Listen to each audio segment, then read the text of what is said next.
Yes, మంచి తల్లి. దయచేసి అందరు కూర్చోండి.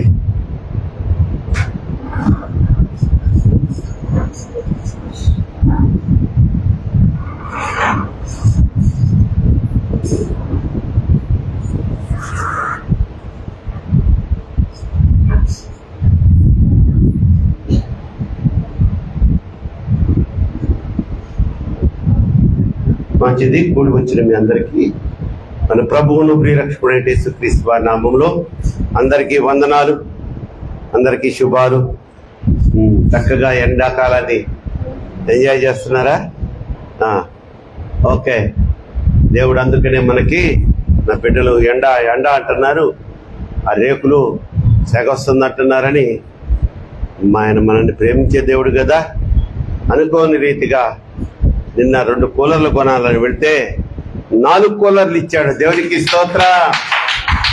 మీరు చూస్తే తెలుస్తుంది, 4 కొత్త కూలర్లు. నేనైతే దుప్పటి తెచ్చుకుందాం అనుకున్నా, చలేస్తుంది కదా ఈరోజు, అందుకని. ఓకే, ఇంకా ఇదే విధంగా స్టెప్ చేసుకుంటూ దేవుడు ఇంకా ఎన్నో వరాలు, ఎంతో అభివృద్ధి సంఘంలో జరిగించబోతున్నారు. ఆత్మ ప్రేరణతో బిడ్డలు ఈ విధంగా సంఘానికి సహకరిస్తూ ఉంటే ఒక్క కూలర్లేంటి, మనము ఏసీలు కూడా పెట్టుకునే స్థాయికి ఎదుగుదుము గాక. చిన్న ప్రార్థన చేసుకుందాం. పరమ తండ్రి, మీరు మాలో ఉండండి. పరమ తండ్రి, మీరు మాతో ఉండండి. యేసయ్యా, పరిశుద్ధాత్మ దేవుడా, ఈ వాక్య పరిచర్యను మీరే జరిగించమని యేసు నామములో వేడుకుంటున్నాము. ఆమేన్. మంచి తల్లి, ఈరోజు వాక్యము కంటిన్యూషన్. పోయిన వారం ఒక వాక్యాన్ని మనం ధ్యానం చేసుకున్నాం. దాంట్లో కొన్ని ఉన్నాయి. అంటే అసలు అంశం ఏంటంటే, దేవునికి దూరంగా మనము పోయినప్పుడు, అంటే ఆయనకి ఎడబాటు, ఆయన నుండి దూరంగా జరిగిపోతే, ఆయన కృప నుంచి మనం, అసలు కృపే కాదు, ఆయన వదిలి మనం ఉంటే మనకు జరిగినటువంటి సంభవాల గురించి మాట్లాడుకుంటూ, ఎవరి గురించి చెప్పుకున్నాం? దావీదు గారి గురించి చెప్పుకున్నాం. దావీదు గారి గురించి ప్రారంభంలో చెప్పుకొని, ఆయన్ని ఒక మోడల్గా తీసుకొని, ఆయన జీవితంలో ఏం జరిగినాయో మనం అన్నీ తెలుసుకోలేకపోయాం. ఒక్క మాట మనం తెలుసుకునేటప్పటికే సమయం అయిపోయింది. అంటే మొట్టమొదటిగా మనము ఏం ధ్యానం చేసుకున్నామంటే, ఆ దావీదు గారు సమూయేలు గ్రంథము 29వ అధ్యాయము 30 అధ్యాయంలో ఉన్న సారాంశాలన్నీ మీరు ఇంటికి వెళ్ళిన తర్వాత ఒక్కసారి మీరు చదువుకోండి అమ్మా. మీరు చదువుకుంటే తప్పకుండా అది మీకు అర్థమైపోతుంది. అధ్యాయాల గురించి నేను చెప్పాలంటే నాకున్న సమయం చాలా తక్కువ కనుక నేను చెప్పాను. మరి మీలో ఎంతమంది చదివారో నాకైతే తెలియదు. చదివారా ఎవరైనా? Very good. ఏమేమి అధ్యాయాలు? 29. ఏం కొట్టుకున్నాడు ఆయన? దేవుని యొక్క సంబంధం, దేవునితో సంబంధం కోల్పోయాడు. కోల్పోయిన వెంటనే ఏమయ్యాడంటే, ఆయన బానిసలాగా అయిపోయాడు. ఒక చక్రవర్తిగా ఆయన అభిషేకము, చక్రవర్తి రాజు. కానీ సౌలు రాజు తరుగుతున్నప్పుడు ఎక్కడికెక్కడికో పారిపోయి ఆఖరికి వీరికి శత్రువులైనటువంటి ఫిలిస్తీన్ల రాజు దగ్గరికి వెళ్ళి, నా ఏలినవాడా అంటున్నాడు. గొలియాతుని వీక నరికి చంపినప్పుడు, అంటే రాయితో కొట్టి పడేశాడు. ఆ తర్వాత తన కత్తితోనే తను చంపుతున్నప్పుడు అంత ధైర్యం ఎలా వచ్చింది దావీదుకి? అతను నడుము దగ్గరికి రాడు దావీదు. అతను 9 అడుగులు, ఇతను మహా అయితే ఒక 5.5 అడుగు ఉంటాడేమో అప్పటికి. చిన్నవాడే కదా, బాలుడే కదా. బాలుడంటే మరి కాదు, యవ్వనస్తుడే. సున్నతి లేని నీవు దేవుని ప్రజలైనటువంటి ఇజ్రాయేలీయుల్ని నువ్వు ఎదిరిస్తావా? నీకెంత ధైర్యం రా? ఈరోజు నిన్ను ముక్కలుగా నరికి కాకులుగా గద్దలుగా అయిపోతే చూడరా అన్నట్టుగా ఛాలెంజ్ చేశాడు. అంత ఛాలెంజ్ ఎందుకు చేయగలిగాడు? అంత బలాఢ్యుడు ఎదుర్కొన్నా చెప్దాం. ఆలోచించండి. అంశం మందేంటి? దేవుని మనకు ఆ సాన్నిహిత్యం, దేవునితో సంబంధం కోల్పోతే జరిగాయి అనమాట. ఇప్పుడు మనం మాట్లాడుకుంటుంది. అప్పుడు దేవునితో సంబంధం ఉంది దావీదుకి, అందుకని అంత ఛాలెంజ్ చేయగలిగాడు. ఆ తర్వాత సౌలు తిరగబడిన తర్వాత ఇతను చంపాలని ఇతను పారిపోతూ కొంచెంగా దేవునికి దూరం అయ్యాడు కనుక, దేవునితో సంబంధం దూరపరుచుకున్నాడు కనుక ఏమైంది? వీళ్ళ శత్రువుల రాజు దగ్గరికి వెళ్ళి నా ఏలినవాడా అంటే, మన తెలంగాణలో భాషలో అంటారు నీ బాంచందొర అంటారు. అంటే వాళ్ళు నీ సేవకుని అన్నట్టు అర్థం అంట. నాకైతే అది తెలియదు. కనుక ప్రియమైన దేవుని బిడ్డలారా, అప్పుడు 2 అధ్యాయాలు నేను చదివితే మీకు ఆ టోటల్ స్టోరీ, నేను స్టోరీ చెప్తున్నాను, టోటల్గా మీకు బిట్ బై బిట్ అర్థమవుతుందని చెప్పాను. సరే, 2-3 చేతులు లేచాయి. దేవునికి మంచిదే, స్తోత్రం. మిగతా వారు కూడా చదవడానికి ప్రయత్నం చేయండి. రెండవది, దేవునితో సంబంధం కోల్పోతే అది దావీదు రాజు గురించే మళ్ళీ చెప్పుకుంటున్నాం. ఆయన మీదే విడిపోతుంది వాక్యమంతా. దావీదు రాజు ఆ తర్వాత రాజు అయిపోయాడు. సౌలు చనిపోయాడు.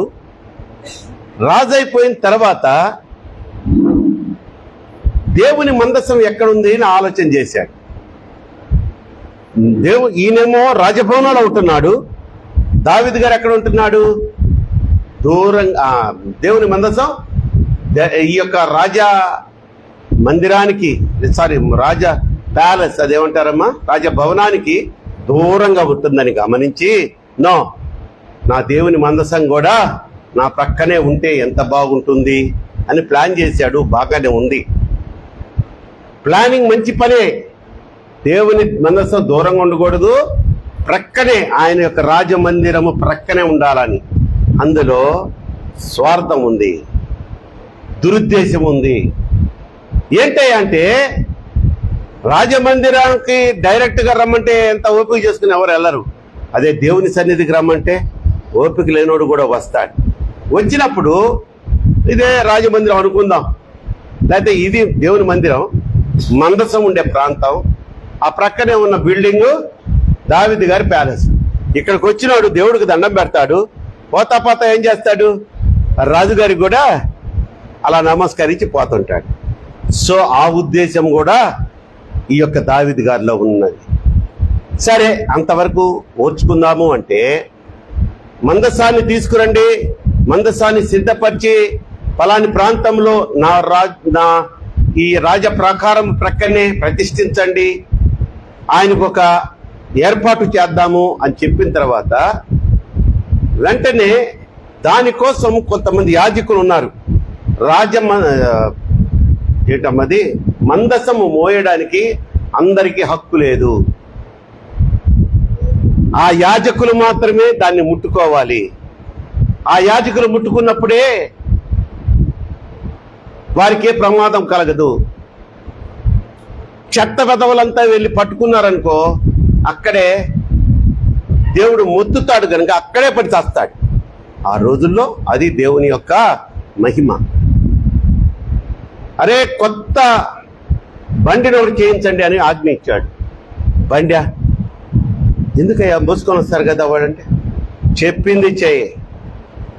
నెక్స్ట్, ఎన్నడూ కట్టబడని వాడబడని 2 ఎద్దులను తీసుకొచ్చి ఆ కొత్త బండి కట్టమన్నాడు. ఏంటి రాజుగారు విచిత్రంగా ప్రవర్తిస్తున్నాడు అని అనుకుంటే, నేను రాజాజ్ఞని ఎవడు కాదనలేడు కదా. వెళ్ళాడు, ఆజ్ఞ ఇచ్చాడు, వాళ్ళు బండి తెచ్చారు, కొత్త కర్రలతో చేసిన కొత్త బండిని తీసుకొచ్చారు. ఎన్నడూ ఏ దాని పనికి ఉపయోగించని 2 ఎడ్లను తీసుకొచ్చి కట్టారు. దాని మీద మందసాన్ని పెట్టించాడు, తీసుకొని వస్తా ఉన్నాడు. ఆర్భాటంగా తీసుకొని వస్తున్నప్పుడు ఏం జరిగిందయ్యా అంటే, ఒక చిన్న గోతులోనో లేకపోతే ఒక రాయి మీద ఎక్కి ఆ బండి అలా పడబోయింది. ఆ బండి అట్లనంగలోనే మీద ఉన్న మందసం అంటే ఎలా ఉంటుందో తెలుసమ్మా, ఒక చెక్క పెట్టెలాగా ఉంటుంది. చెక్క పెట్టె, అందులో 3 ఉంటాయి. ఒకటి వచ్చి మోషే గారికి దేవుడు ఇచ్చినటువంటి 10 ఆజ్ఞల పలకలు. 2 చిగురించినట్టు చిగురించినటువంటి మోషే గారి అహరోను గారి కర్ర. మూడోది, దేవుడు మరి 40 సంవత్సరాలు ఆ అరణ్యములో నడిపించిన ప్రజలకు పోషణార్థమై కురిపించిన మన్నా. ఈ 3 ఆ మందసంలో ఉంటాయి. ఆ మందసము మీద 2 దేవదూతలు ఉంటారు. ఆ మధ్యలో ఉన్న స్థలాన్ని పరిశుద్ధ స్థలము అని అంటారు. ఈ స్థలాన్ని, ఈ యొక్క మందసాన్ని వాళ్ళు ఏం చేశారు? మోసుకు రాకుండా ఎడ్ల బండి మీద పెట్టారు. ఎడ్ల బండి బెసికింది. అది కొంచెం అట్లా అనంగలోనే ఆ ప్రక్కనే ఉన్న ఉజ్జా అనే ఒక వ్యక్తి దాన్ని తాకాడు. అంటే అతనికి చెడు ఉద్దేశం ఏం లేదు, దాన్ని ఆపాలి, పడిపోకుండా నా దేవుని యొక్క ఏం చెప్పాలి, మందసం, నా దేవుని సన్నిధి పడిపోకూడదు, నేలపాలవకూడదు అన్న సదుద్దేశంతోనే ముట్టాడు. కానీ చాలా మందికి ఇప్పటికే మీకు డౌట్ వస్తూ ఉంటుంది, అంత ముందు వాళ్ళకు కూడా వచ్చింది. ఏంటది?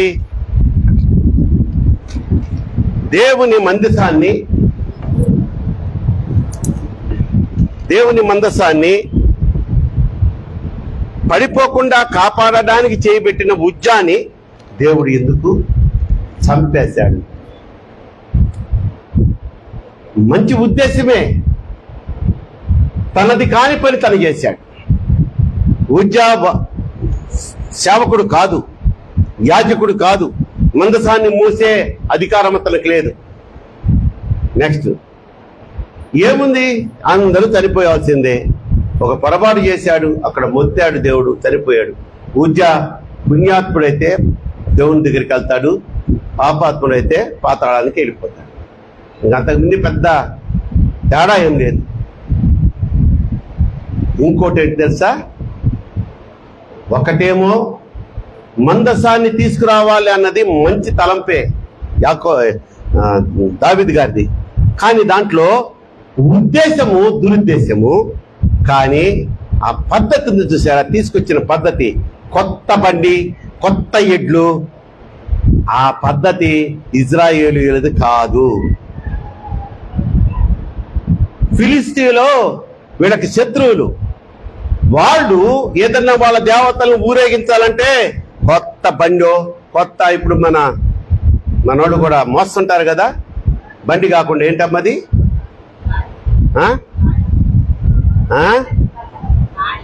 కాడా? సరే, ఏదో ఒకట్లే. ఇట్లా కాడిలాగా ఉంటది, 4 పక్కల ఓ ఓ ఓ అని మోసుకొని పోతా ఉంటారు. పల్లకి అంటారు దాన్ని. మనుషుల్ని మోసేది కదా పల్లకి, కాదా? సరే, దేవుళ్ళు మోసేది కూడా పల్లకి అనుకుందాం. సో ఫిలిస్తీన్లు అంటే ఒక రకంగా ఈ మనోళ్ళు ఆచరించేది. ఎవరి ఆచారాలు వాళ్ళే చేసుకో. దావీదు నా హృదయానుసారుడు, దావీదు నా మాట దాటిపోడు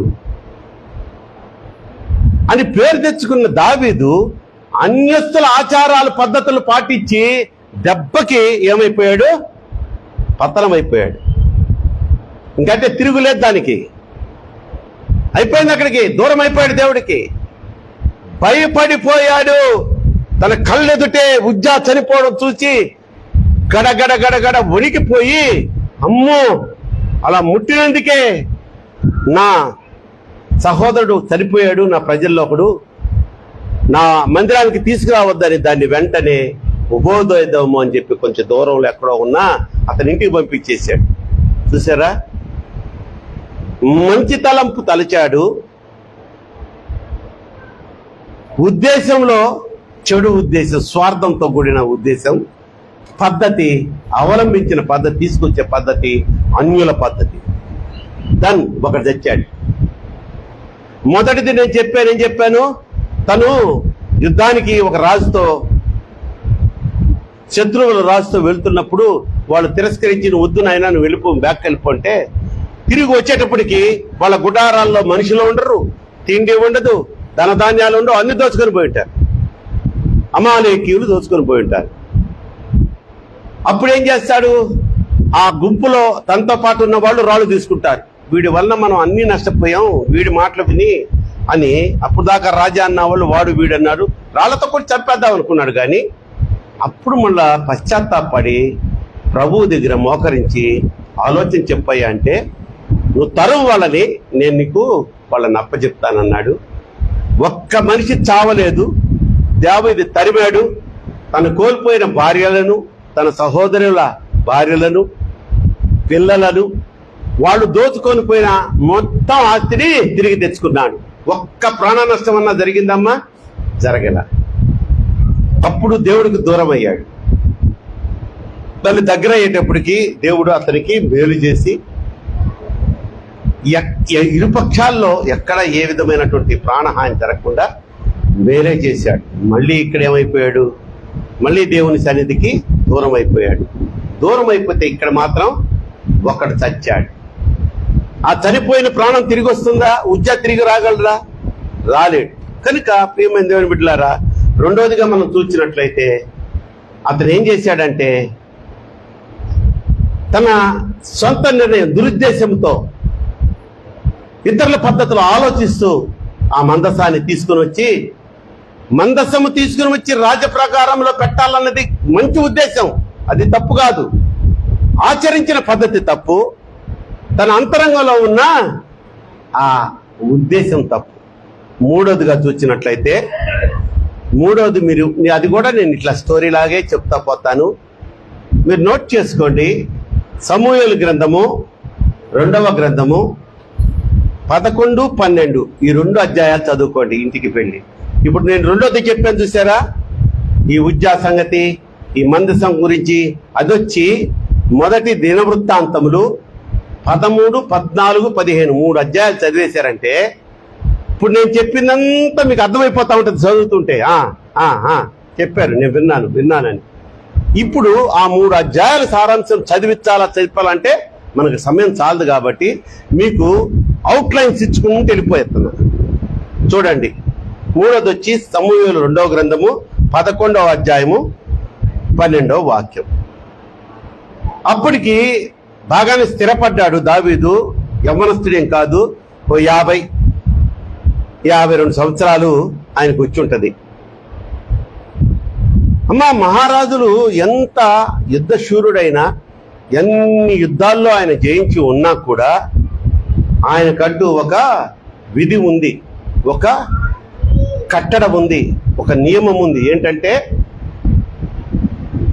పొద్దాకా ఇంట్లో కూర్చొని, ఆ రాజభవనంలో కూర్చొని, ఆ రాజభోగాలు అనుభవిస్తూ, మత్తుపానీయాలు సేవిస్తూ కోరిన తిండి తింటూ ఉండమని కాదు దేవుడు చక్రవర్తి చేసింది.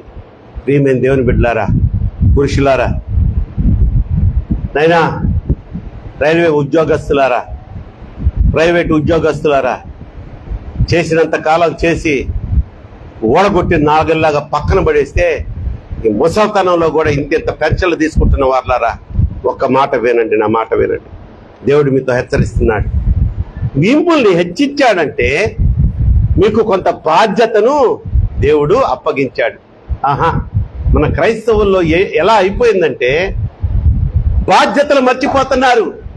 నీ యొక్క ఆస్తిని చూసుకొని, నీ సంపాదన చూసుకొని పొద్దాకలా తాగడం, తినడం, ఆ డబ్బు సంపాదించుకోవడం.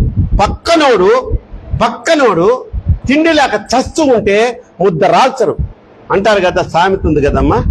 వీడు ఏంటది కాకిని దేంతో ఎంగిల్ చేత్తో తోలడు. ఎందుకు? ఎంత పేనాల్సాడంటే ఆ ఎంగిలి చేతుకున్న మెతుకులు పడతాయేమో, కాకి తింటదేమోనంట. చావకూడదంటరా ఈ బతుకు. నీకెందుకు? దేవుడు ఇచ్చింది నీకు, బతికిచ్చాడు, నీకు ఒక మంచి స్టేటస్ ఇచ్చాడు, నీకు ఒక చక్కని ఆదాయాన్ని ఇచ్చాడు, సమృద్ధినిచ్చాడు, చక్కని భార్యనిచ్చాడు, అనుకూలవతి భార్యనిచ్చాడు. ఓ భార్యలారా, ఎల్లకాలము తలలో వచ్చుకుంటూ మీకు విధేయునిగా ఉండే భర్తలు ఇచ్చాడు కదా. అది ఒప్పుకోరా మీరు? ఎందుకమ్మా ఇట్లా తిరగబడతారు? నాకు అర్థం కాదు. భార్యలారా, ఎంత అనుకోగల బిడ్డలు నా బిడ్డలు. చూడండి, ఒక్కళ్ళ ముఖంలో కళ్ళుందా? ఉండదు. తొక్కేశారు మీరు ఆ విధంగా నా బిడ్డల్ని, నా కుమారుల్ని. మీకుందే ముందుందే ముసల పండగ, మీరు అప్పుడే ఎగిరెగిరి పడబాకండి. తల్లి దావీదు మంచివాడు, దేవునికి చిన్నతనం నుంచే లోబడి ఆయన కీర్తనలు తప్పించి మరొక కీర్తన తెలియదు. అమ్మా ఇప్పుడు పశువులు కాదు, అతను దావీదు ఏం చేసేవాడమ్మా? గొర్రెల కాపరి. గొర్రెల కాపర్ల పాటలు ఎలా ఉంటాయి ఇప్పుడు మనకు తెలుసు. చాలా మంది పల్లెటూరు వాళ్ళు ఉంటారు, పల్లెటూరు బ్యాక్గ్రౌండ్ నుంచి వచ్చిన వాళ్ళు ఉన్నారు. దాంట్లో నంబర్ 1 మా ప్రసాద్ మామ. వాళ్ళు ఒకలాంటి రాగాలతో కదా ఎట్టేటో పాటలు పాడుతూ ఉంటారు. దాంట్లో చాలా వెటకారాలు ఉంటాయి, చెనకడం ఉంటుంది, ఆడవాళ్ళని చెనకడం. వీళ్ళు తక్కువ, వీళ్ళు కోతల్లో వాళ్ళని చెడుకే పాటలు, ఒక ఉత్సాహం కోసం అది అట్లా చేస్తారు. కానీ దావీదు చిన్నప్పటి నుంచి పాట అంటే దేవుడే, స్తుతి అంటే దేవుడే. అందుకనే అద్భుతమైనటువంటి కాపుదల, దేవుని సన్నిధి, దేవుని బలమైన ఆత్మ దావీదులో ఎప్పుడు ఆవహించుండేదంట. కొట్టాడమ్మా అటువంటి దావీదునే, పడేశాడా లేదా? ఒకసారి పడేశాడు. చట్టాన్ని తన చేతుల్లో తీసుకున్నాడు. అప్పుడు రెండోది చూస్తే మంచి పనే ఉద్దేశించాడు, మందసాన్ని తీసుకురావడం. దురుద్దేశం, ఏమంటారు, అనుసరించకూడని అన్యుల పద్ధతులు. మనలో కూడా చూడండి, వద్దురా నువ్వు అన్యుల అనుసరించొద్దురా, దేవుడు చెప్తున్నాడు, ఖండితంగా చెప్తున్నాడు. ఆయనకి చాలా కోపం. వచ్చేస్తాడు, జాగ్రత్త, నలిపేస్తాడు నిన్ను. కరుణామయుడు, దయామయుడు. ఎందుకు నలిపేస్తాడు? ఆయన తట్టుకోలేని నేను పాపాలు ఆయన కళ్ళ ముందే చేస్తావా నువ్వు? వద్దురా, నేను ఉన్నాను కదరా నాయన. పోయినసారి కూడా చెప్పినట్టున్నాను మీకు. అమ్మాయి పెళ్ళన్నారు ఎప్పుడు అని అడిగితే, అదేనండి పాస్టర్ గారు, మంచి రోజు కోసం చూస్తున్నావు. నీ మొహం చూసుకో, అద్దంలో దెయ్యంలా కనిపిస్తావు. మంచి రోజు కావాలా నీకు? దేవుడు మంచి రోజు 1వ తారీఖున పెట్టాడా? వారంలో పెట్టాడా? నెలలో పెట్టాడా? సంవత్సరంలో పెట్టాడా? 365 రోజుల్లో ఈ మంచి రోజులు, ఈ చెడ్డ రోజులను దేవుడు చెప్పాడమ్మా? మేరీకాంతమ్మ క్షోభ, ఆయన గుండెల నిండా బాధ. నీ కూతురు పెళ్లి పెట్టాలని మంచి రోజు పాస్టర్ల దగ్గరకు వచ్చి, నా దగ్గరకు వచ్చి మంచి రోజు అంటే ఉంటుంది మీకు. తోలు తీసేస్తావు ఒక్కొక్కరికి. నా దగ్గర రారు, ఇంకెవరి దగ్గర పోతారు మీరు? చెప్పాలి, ఒప్పుకోండి. ఇప్పుడు ఇది ఒప్పుకొని తప్పుకొనే సమయం, ఇది క్షమించబడడానికి మంచి అవకాశం ఇది. అందుకే మాట్లాడుతున్నాడు దేవుడు. ఎవరి దగ్గరికి వెళ్తారమ్మా? పూజారి. వాళ్ళు వెళ్తే, అన్యులు వెళ్తే అదొక, వాళ్ళు చిన్నప్పటి నుంచి పెరిగినోళ్ళు వాళ్ళు. అది ఇల్లు కొంటావు, ఒరే క్రైస్తవుడా, చెప్పుకోవద్దురా నువ్వు క్రైస్తవుడని. నువ్వు పోయి వాస్తు చూస్తావా? నా మేనల్లుడు ఉన్నాడు, పెద్ద పెద్ద బిల్డరు, అపార్ట్మెంట్లు కడతాడు. వాడు వాస్తు చూస్తాడు. ఎందుకో తెలుసా? చెప్పాడు, మామ నేను నా ఇంటికైతే నేను వాస్తు చూడను, కానీ నేను కట్టే బిల్డింగులు అమ్ముడు పోవాలంటే అందరూ వాళ్ళే కదా, హిందువులే కదా, అది కొనుక్కునేది వాళ్ళే కదా, వాళ్ళు కంపల్సరీగా చూస్తారు. అందుకని వాళ్ళ కోసం, నా బిజినెస్ కోసం కడుతున్నా. అదే నా ఇల్లు అనుకో, ఈశాన్యంలో నీళ్లు ఉండాలంటే ఆడ మంట పెడతా. నిజమే, అలాంటి మొండి క్రిస్టియన్ వాడు కూడా. కనుక ప్రేమ దేవుని బిడ్డలారా, మనని దేవుడు స్థిరపడ్డాడు, ఆయన దేవుణ్ణి ఆరాధిస్తున్నాడు. 52 సంవత్సరాలు వచ్చేసాయి. రాజుకున్న బాధ్యత తినడం, తాగడం, 10 మంది భార్యలను పెట్టుకొని వాళ్ళతో ఎంజాయ్ చేయడం, ఇది కాదు. అతనికంటూ దేశాన్ని క్షేమంగా శత్రువులు ఎక్కడి నుంచి వచ్చి పడిపోతారా, ఒరేయ్ ఏ మూలలో కొంచెం వీక్గా ఉంది, అక్కడ కోట గోడలు బలహీనంగా ఉన్నాయంట, భద్రపరచండి, బలపరచండి అని తిరగాలమ్మా. దేశం అంతా తిరగాల. మన బాస్ ఏమన్నాడంటే, ఏ నాయనా మీరు చూసుకోండి రా పని. యుద్ధాలు చేశాడు చేశాడు చేశాడు. నెత్తురుతో అమ్మా ఆ దావీదు చెయ్యి తడిచి తడిచి తడిచి ఇక ఆరిపోలేనంతగా అయిపోయిందంట. అందుకనే నేను మా యేసయ్యకి, నా యెహోవా తండ్రికి, పరిశుద్ధాత్మ త్రయేక దేవునికి ఒక మందిరం కట్టుకుంటానయ్యా అని మొత్తం సమకూరిస్తే ఆగిపో అన్నాడు. ఎందుకు? పాపముతో కాదు గాని యుద్ధాలు చేసి నీ చేతిలో నీ చెయ్యి రక్తంతో నింపబడి ఉంది. దావీదు నువ్వు వద్దు నాయన, బట్ ఆ అవకాశము నీ కుమారుడికే ఇస్తా, నీ వంశస్థుడికే ఇస్తానని చెప్పి సొలొమోను మహారాజుకే అది ఇచ్చాడు. సరే, ఇక్కడ మనం మూడో పాయింట్లో ఉన్నాం. దేవునికి మనం దూరం అయిపోతే మనకు కలిగే నష్టాలు. మొదటిసారి దేవుడికి దూరం అయ్యాడు, చేయకూడని పనులు, చట్టాన్ని తన చేతిలో తీసుకుని ఇష్టం వచ్చినట్టు ప్రవర్తించాడు. తను బానిసలుగా పట్టుకుంటున్నటువంటి ఆ రాజు దగ్గరికి పోయి, ఈయన బానిసను, నేను బానిసను, నన్ను క్షమించు నన్ను అని వంగి వంగి దండాలు పెట్టుకుంటా పోయాడు. రెండోసారి అప్పుడు ఏమి, తన భార్యను పిల్లల్ని ఎత్తుకుని వెళ్ళిపోయినటువంటి వాళ్ళని తరివాడు, మళ్ళీ మొత్తం తెచ్చుకున్నాడు. ఒక్క రూపాయి నష్టపోలేదు, ఒక్క మనిషి కూడా సరిపోలేదు. రెండవది మందసం గురించి ఆలోచించాడు. చెయ్యకూడని అంటే అది ఆ కొత్త కొత్త ఏమంటారమ్మా బండి, ఎద్దులు, ఇవన్నీ అన్ని ఆచారాలు పాటించాడు. మనసులో ఆ మందసం మీద కంటే కూడా మందసం నా రాజ్యసం పక్కనుంటే దాన్ని దర్శించుకున్న వాళ్ళు పక్కనున్న రాజుగారికి కూడా ఓ దండ పెడతారు, దర్శించుకుంటారన్న ఒక స్వార్థం, దూరం అయిపోయాడు. మూడోది చూసినట్లయితే బాగా స్థిరపడ్డాడు 52 సంవత్సరాలు. అప్పుడు సరిహద్దులు కాసుకునే దానికి సైన్యమంతా వెళ్ళి ఉండగా, కొన్ని చోట్ల దాడులు జరుగుతుంటే ఈ సైన్యం ఒక సైన్యం వెళ్ళి వాళ్ళతో యుద్ధం చేస్తూ ఉండగా, ఈ అయ్యగారికి తినది అరక్క ఒక సాయం వేళ మిద్దె మీద తిరుగుతా ఉన్నాడు. మిద్దె మీద తిరుగుతున్నప్పుడు చూడకూడని ఒక దృశ్యాన్ని చూశాడు. ఆ తల్లి బెత్షెబా, ఆ తల్లి పేదరాలు, అంటే ఒక సైనికుడి భార్య. సైనికుడికి ఏముంటదండి పెద్ద ఆస్తిపాస్తి. ఆ తల్లి రూఫ్ లేనటువంటి ఒక స్నానాల గదిలో స్నానం చేస్తూ ఉంది. దావీదు అలా తిరుగుతా కావాలని వెళ్ళి కాపలా కాచుకొని బెత్షెబా ఈ టైంలో వస్తుంది స్నానానికని తొంగి చూడడం కాదు జరిగింది. బెత్షెబా స్నానం చేయడం యాదృచ్ఛికం, ఈయన తెలియకుండా పోయి చూశాడు. అంతవరకు తప్పు లేదు దావీదుది. అనుకోకుండా యాక్సిడెంటల్ గా చూడడం జరిగింది.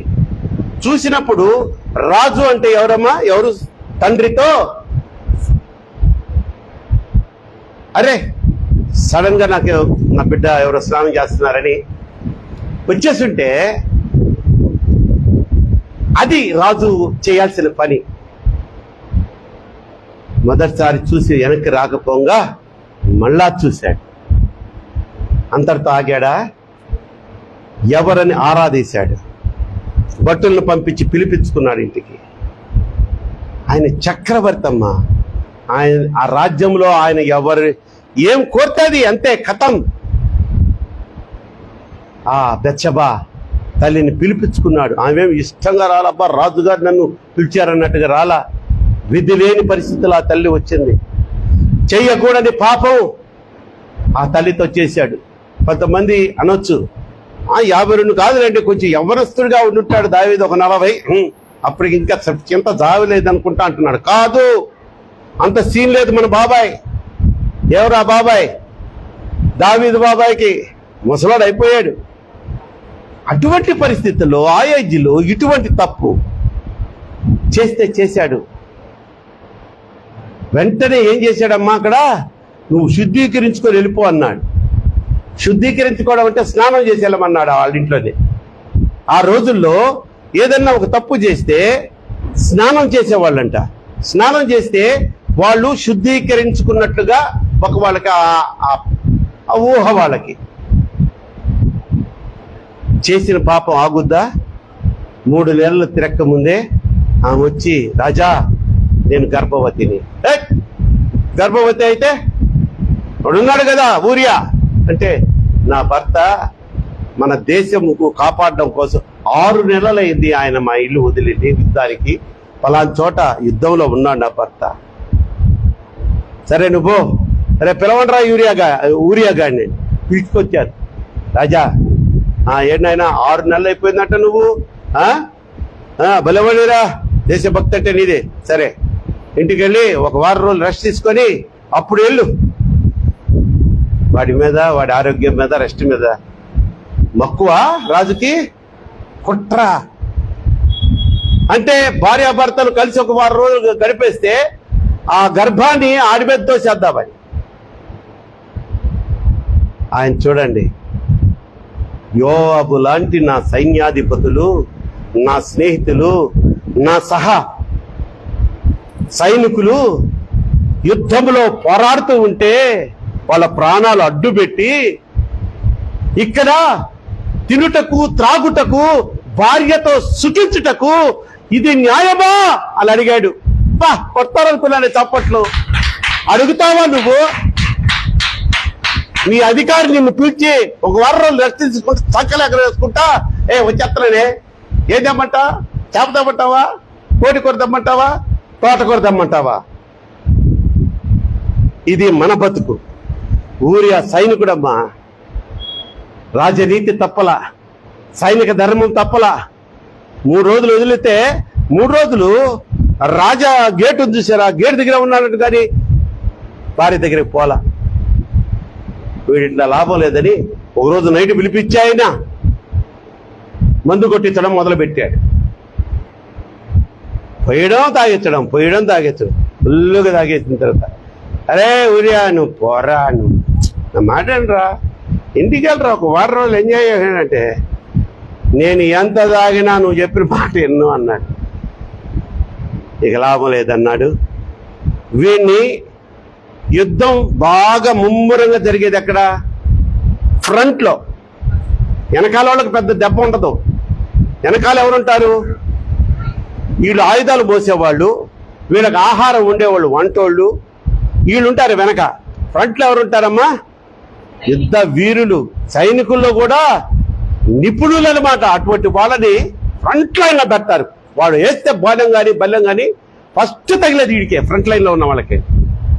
వీడికి ఒక లెటర్ ఇస్తాడు. ఆ లెటర్లో ఏముంది? వీడిని యుద్ధం ముమ్మరంగా జరిగే చోట నిలబెట్టి కొట్టేయండి అని చెప్పి ఆడికే ఇస్తే ఆ లెటరు విశ్వాసంగా అది ఏందో కూడా చూడకుండా ఎవరు పెట్టుకొని వెళ్ళి ఆ సైనిక అధికారికి ఇస్తాడు. హృదయానుసారుడా దావీదు, ఆత్మానుసారుడా, ఎంత దూరమైపోయి ఎంత పాపం చేశాడమ్మా. అయిపోయాడు, ఊరి అయిపోయాడు, చంపేశారు అతన్ని. చంపాడు ఇతను చంపాడు అంతే కదా, దావీదు చంపాడు. ఈ లోపల బెర్షబ గర్భము ఫలిస్తూ ఉందనగా ఈయనే నా సైనికుడు భార్య ఇలా యంగ్గా ఉంది ఆమె అని ఈయన చేరదీస్తాడు. కుమారుడు పుడతాడు. కుమారుడు పుడితే యెహోవా అతన్ని బొత్తెను అంటాడు.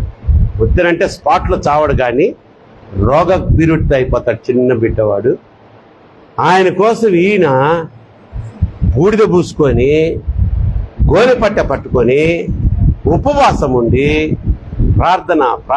ప్రార్థన చేస్తా ఉంటే 2-3 రోజులు అయిన తర్వాత చచ్చిపోతాడు. అప్పుడు సైనికులు వచ్చి, మహారాజా బాబు చనిపోయాడా? అరే వేడిని పెట్టండి, అరే మీరు భోజనం సిద్ధం చేయండి అని ఆర్డర్ ఇస్తున్నాడు. వీళ్ళకి పిచ్చి వచ్చేసింది. ఇప్పుడు దాకా బాబు బతుకున్నాడు, ఏదో కనువిపురుతో ఉన్నాడంటే, ఉపవాసాలు ఉన్నాడు, చచ్చిపోయాడంటే ఇంకేమైపోతాడు అనుకుంటే నీళ్లు పెట్టమంటాడు. ఏంటి అంటే ఆయన అక్కడ ఒక మంచి మాట అంటాడు. ఏమనంటే, ఇక మీదట నేను బాబుని నేను చూడలేను, ఇక్కడ బాబు నా దగ్గరికి రాడు, నేను ఒకరోజు బాబు ఉండే స్థలంలోకి వెళ్తానని ధైర్యంగా స్టేట్మెంట్ ఇచ్చాడు. అందరితో ఆ కథ ముగిసింది. కానీ అక్కడ జరిగింది ఏంటమ్మా? జరిగింది నేను చూడండి. చెయ్యకూడని పని చేశాడు. ఏది? ఈ పాపం, బిచ్చబాతు. చేయాల్సిన పని, దేశాన్ని రక్షించుకోవాల్సిన పని చేయి. మనలో కూడా ప్రియమైన దేవుని బిడ్డలారా, అరే నువ్వు చదవాలా అని నీకు ఒక ఉద్దేశించినటువంటి స్టూడెంట్ అమ్మా, మీరు కూడా గర్ల్స్, మీరు చదవాల్సినప్పుడు చదవకుండా, చదవాల్సినప్పుడు టీవీలు చూస్తా, సెల్ ఫోన్లు చూస్తూ ఉంటే మీకు మార్కులు వస్తాయా? మార్కులు మీ మొహం, అసలు మీరు పాస్ అవుతారా? ఎక్సలెంట్ అండి. మనం ప్రార్థన చేశాం కదా 40 days. ఆ 40 daysలో చాలా మంది గురించి, అంటే ఇంటర్మీడియట్ బిడ్డల గురించి చేశాం. దాంట్లో పండు గురించి చేశాం, చెర్రీ గురించి చేశాం, ఓబులేస్ గురించి చేశాం, తర్వాత బ్లెస్సీ గురించి చేశాం, తర్వాత ఇంకెవరో అమ్మాయి అంట కిరణ్ గురించి చేశాం. ఇలా చేస్తేమా ఒక్కొక్కళ్ళు ఫోన్లు చేసి చెప్తుంటే నాకు అసలు గొడ్లు ఊడిపోతున్నాయి. ఒకడు ఫోన్ చేస్తాడు, అంకుల్ ఫస్ట్ చర్య చేసింది నాకు 1000కి 900 వచ్చినాయి అంకుల్ అని. మీ బతుకులంతా ఇంతే, మంచి మాట చెప్పినా సంతోషం ఉండదు మీలో. మీ దెయ్యప్ప కాలేసుకున్నాడు చూస్తారే, మీ బతుకుల్లో ఎప్పుడన్నా వచ్చినాయి మీకు? 1000కి 900 మార్కులు వచ్చినాయి మన బిడ్డకని చెప్తే ఏం ఫీలింగ్స్ అమ్మా మీ? ఇంకా కొట్టబాకండి, అనవసరం అడిగి కొట్టించుకోవడం మాకు అలవాట్లే. వాడు నెక్స్ట్ పండుగడు ఫోన్ చేశాడు, అంకుల్ పాస్ అయ్యానని. పాస్ కాదు, మార్కులు చెప్పు అని వాయిస్ వినిపిస్తుంది. సరితమ్మ, అంకుల్ 1000కి 943 వచ్చి. అబ్బా ఎందుకమ్మా ఇప్పుడు ఎట్ట కొడతారని నాకు తెలుసు. ముందు కొట్టాను కదా ముఖం మీద. ఆ తర్వాత ఓబులేస్ వాడు మార్కులు లిస్టుతో కూడా పెట్టి అవతల పడేశాడు. 470కి నాకు 367 అంటే 80% వచ్చినాయి అంట ఫస్ట్ ఇయరే వాడికి. నెక్స్ట్ బ్లెస్సీ ఫోన్ చేసి సేమ్, అంటే నేను మార్కులు అడగలేదు, వాళ్ళు కూడా వాళ్ళ అమ్మగారు ఫస్ట్ క్లాస్లో పాస్ అయిందని మెసేజ్ పెట్టింది. ఏంటి ఏంటి ఏంటి అందరు ఒక్కళ్ళు కూడా ఫస్ట్ క్లాస్కి తగ్గనవలా. ఆ అమ్మాయి ఎవరో మన వాళ్ళ ఫ్రెండ్, ఆ ఫ్రెండ్ కూడా ప్రార్థన చేసాం మనం ముందు, నేను మర్చిపోయా. ఆ అమ్మాయి కూడా 80% 90% వచ్చిందంట ఆ అమ్మాయి.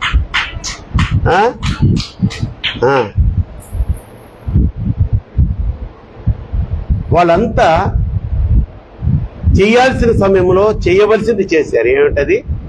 చదివారు. అందుకనే అంత గొప్పగా పాస్ అయ్యారు, అంత గొప్పగా మార్కులు తెచ్చుకున్నారు. సిగ్గుపడాలి నువ్వు మార్కులు తక్కువ వచ్చినాయి అంటే. వేరే ఉదాహరణ నాకు అవసరంలా. నీకు మార్కులు తక్కువ వచ్చినాయి అంటే నువ్వు చదవాల్సిన టైంలో చదవలేదు. దేవునికి దగ్గరగా ఉండాల్సిన సమయంలో దేవునికి దగ్గరగా ఉండాలి. నువ్వు అప్పుడు లోకంతో దగ్గరగా ఉంటున్నావు. అరే వీళ్ళు ఎంత ముదిరిపోయారంటే అమ్మా, వీళ్ళు నా ముందే చూస్తున్నారమ్మా, వీళ్ళు నా ముందే చూస్తున్నారు సెల్ ఫోన్లు. ఈ బుద్ధి లేని తల్లిదండ్రులకి ఎన్నిసార్లు చెప్పాలరా మీకు? ఇవ్వబాకండి అయ్యా, వాళ్ళకి ఆండ్రాయిడ్ ఫోన్స్ ఇవ్వబాకండి అయ్యా. మీ అంతటి మీరే వాళ్ళు తీసుకెళ్లి తోస్తున్నారు పాపంలోకి. ఒక్కడన్నా నా మాట వింటున్నాడా? కొంప కాలిన తర్వాత అప్పుడు తెలిసి వస్తుంది మనకి. ఉద్దయాది తీస్తే పళ్ళు రాలగొట్టండి. వాళ్ళు ఎప్పుడు చూడాలి తెలుసా? మొత్తం చక్కగా చదువులు అయిపోయి దాన్ని కొట్టారు చూడు ఒక మంచి ఉద్యోగం, సాఫ్ట్వేర్ ఇంజనీర్ సంథింగ్, టీసీఎస్ లేకపోతే ఇంకా హెచ్సిఎల్, ఇంకా ఇంకో ఏదో మంచి ₹1,00,000 ప్యాకేజీ, ఒకరో నెలకి 1,00,000, సంవత్సరానికి 12. అప్పుడు అదేనమ్మా ఉన్న వాటిలో ఇప్పుడు నెంబర్ 1 ఐఫోన్లో 17 ప్రోవా. అప్పుడు మీకు ఏ 19 21 వస్తుంది. అది కొనుక్కోవే, బుద్ధి లేదానా? అంటే నువ్వు సమర్థిస్తున్నావు ఇప్పుడు ఆమెకి. మరి ఎవరు మాట్లాడేది? నువ్వు ఒక బుద్ధి లేని దానివి. ఇట్లా సమర్థించే వాళ్ళని సాతానుడికి కప్ప చెప్తున్నారు మీరు. అప్పుడు టైం ఉండదంట, అందుకని ఇప్పుడు టైం ఇవ్వు. 17 Pro కొని రవి బిడ్డలు ప్రయోజనం. నువ్వేది కొనిచ్చేది? వాడు కొంటాడు ఫస్ట్ శాలరీతో, లేకపోతే నీకు కొనిస్తాడు. డాడీ నా శాలరీ డాడీ. ఎవ్వరు పట్టించుకోరు, ఎవ్వరు వినరు. క్రైస్తవ్యము నాశనం అయిపోతుందంటే సగం కారణము దేవునికి దూరం అయిపోవడమే. దేవుడు ఎందుకు మనతో మాట్లాడుతున్నాడంటే ఈ మాటల ద్వారా మీలో ఉన్న తప్పులు తెలుసుకొని దేవునికి దగ్గరగా వస్తే ఇదే అనుకూల సమయము, ఇదే రక్షణ దినము. దేవునికి స్తోత్రం చెప్దాం. హల్లెలూయా, హల్లెలూయా. చూడండి, ఎప్పుడైతే ఈ పని చేశాడో దావీదు, వెంటనే నాతాను గారు వచ్చారు ఆయనతో పాటు. ఆయన దగ్గరికి ఎవరు వచ్చారమ్మా? నాతాను ప్రవక్తలకు భయం ఉండదు, రాజైనా తల తీస్తాడని తెలిసిన ముఖం మీద చెప్తాడు, నువ్వు దరిద్రుడు రా, నువ్వు పాపం చేసావురా, చూపిమంటావా నీ వీడియో అడుగుతారు. అంత ధైర్యస్తులు ప్రవక్తలు. తను చేసిందంతా చెప్తే ఆయనంట, నేను పాపం చేశాను నాతాను గారు అని ఆడి కాళ్ళ మీద పడుతున్నాడంట దావీదు. నా కాళ్ళ మీద ఏంట్రా పడి? నాకు ఈ ఈ చండాలపు వార్త తెలిపినా గద్దించమన్న యేసయ్య దగ్గరికి పో, ఆయన కాళ్ళు పట్టుకో. అప్పటికి ఎంతమంది చచ్చిపోయారమ్మా? 2.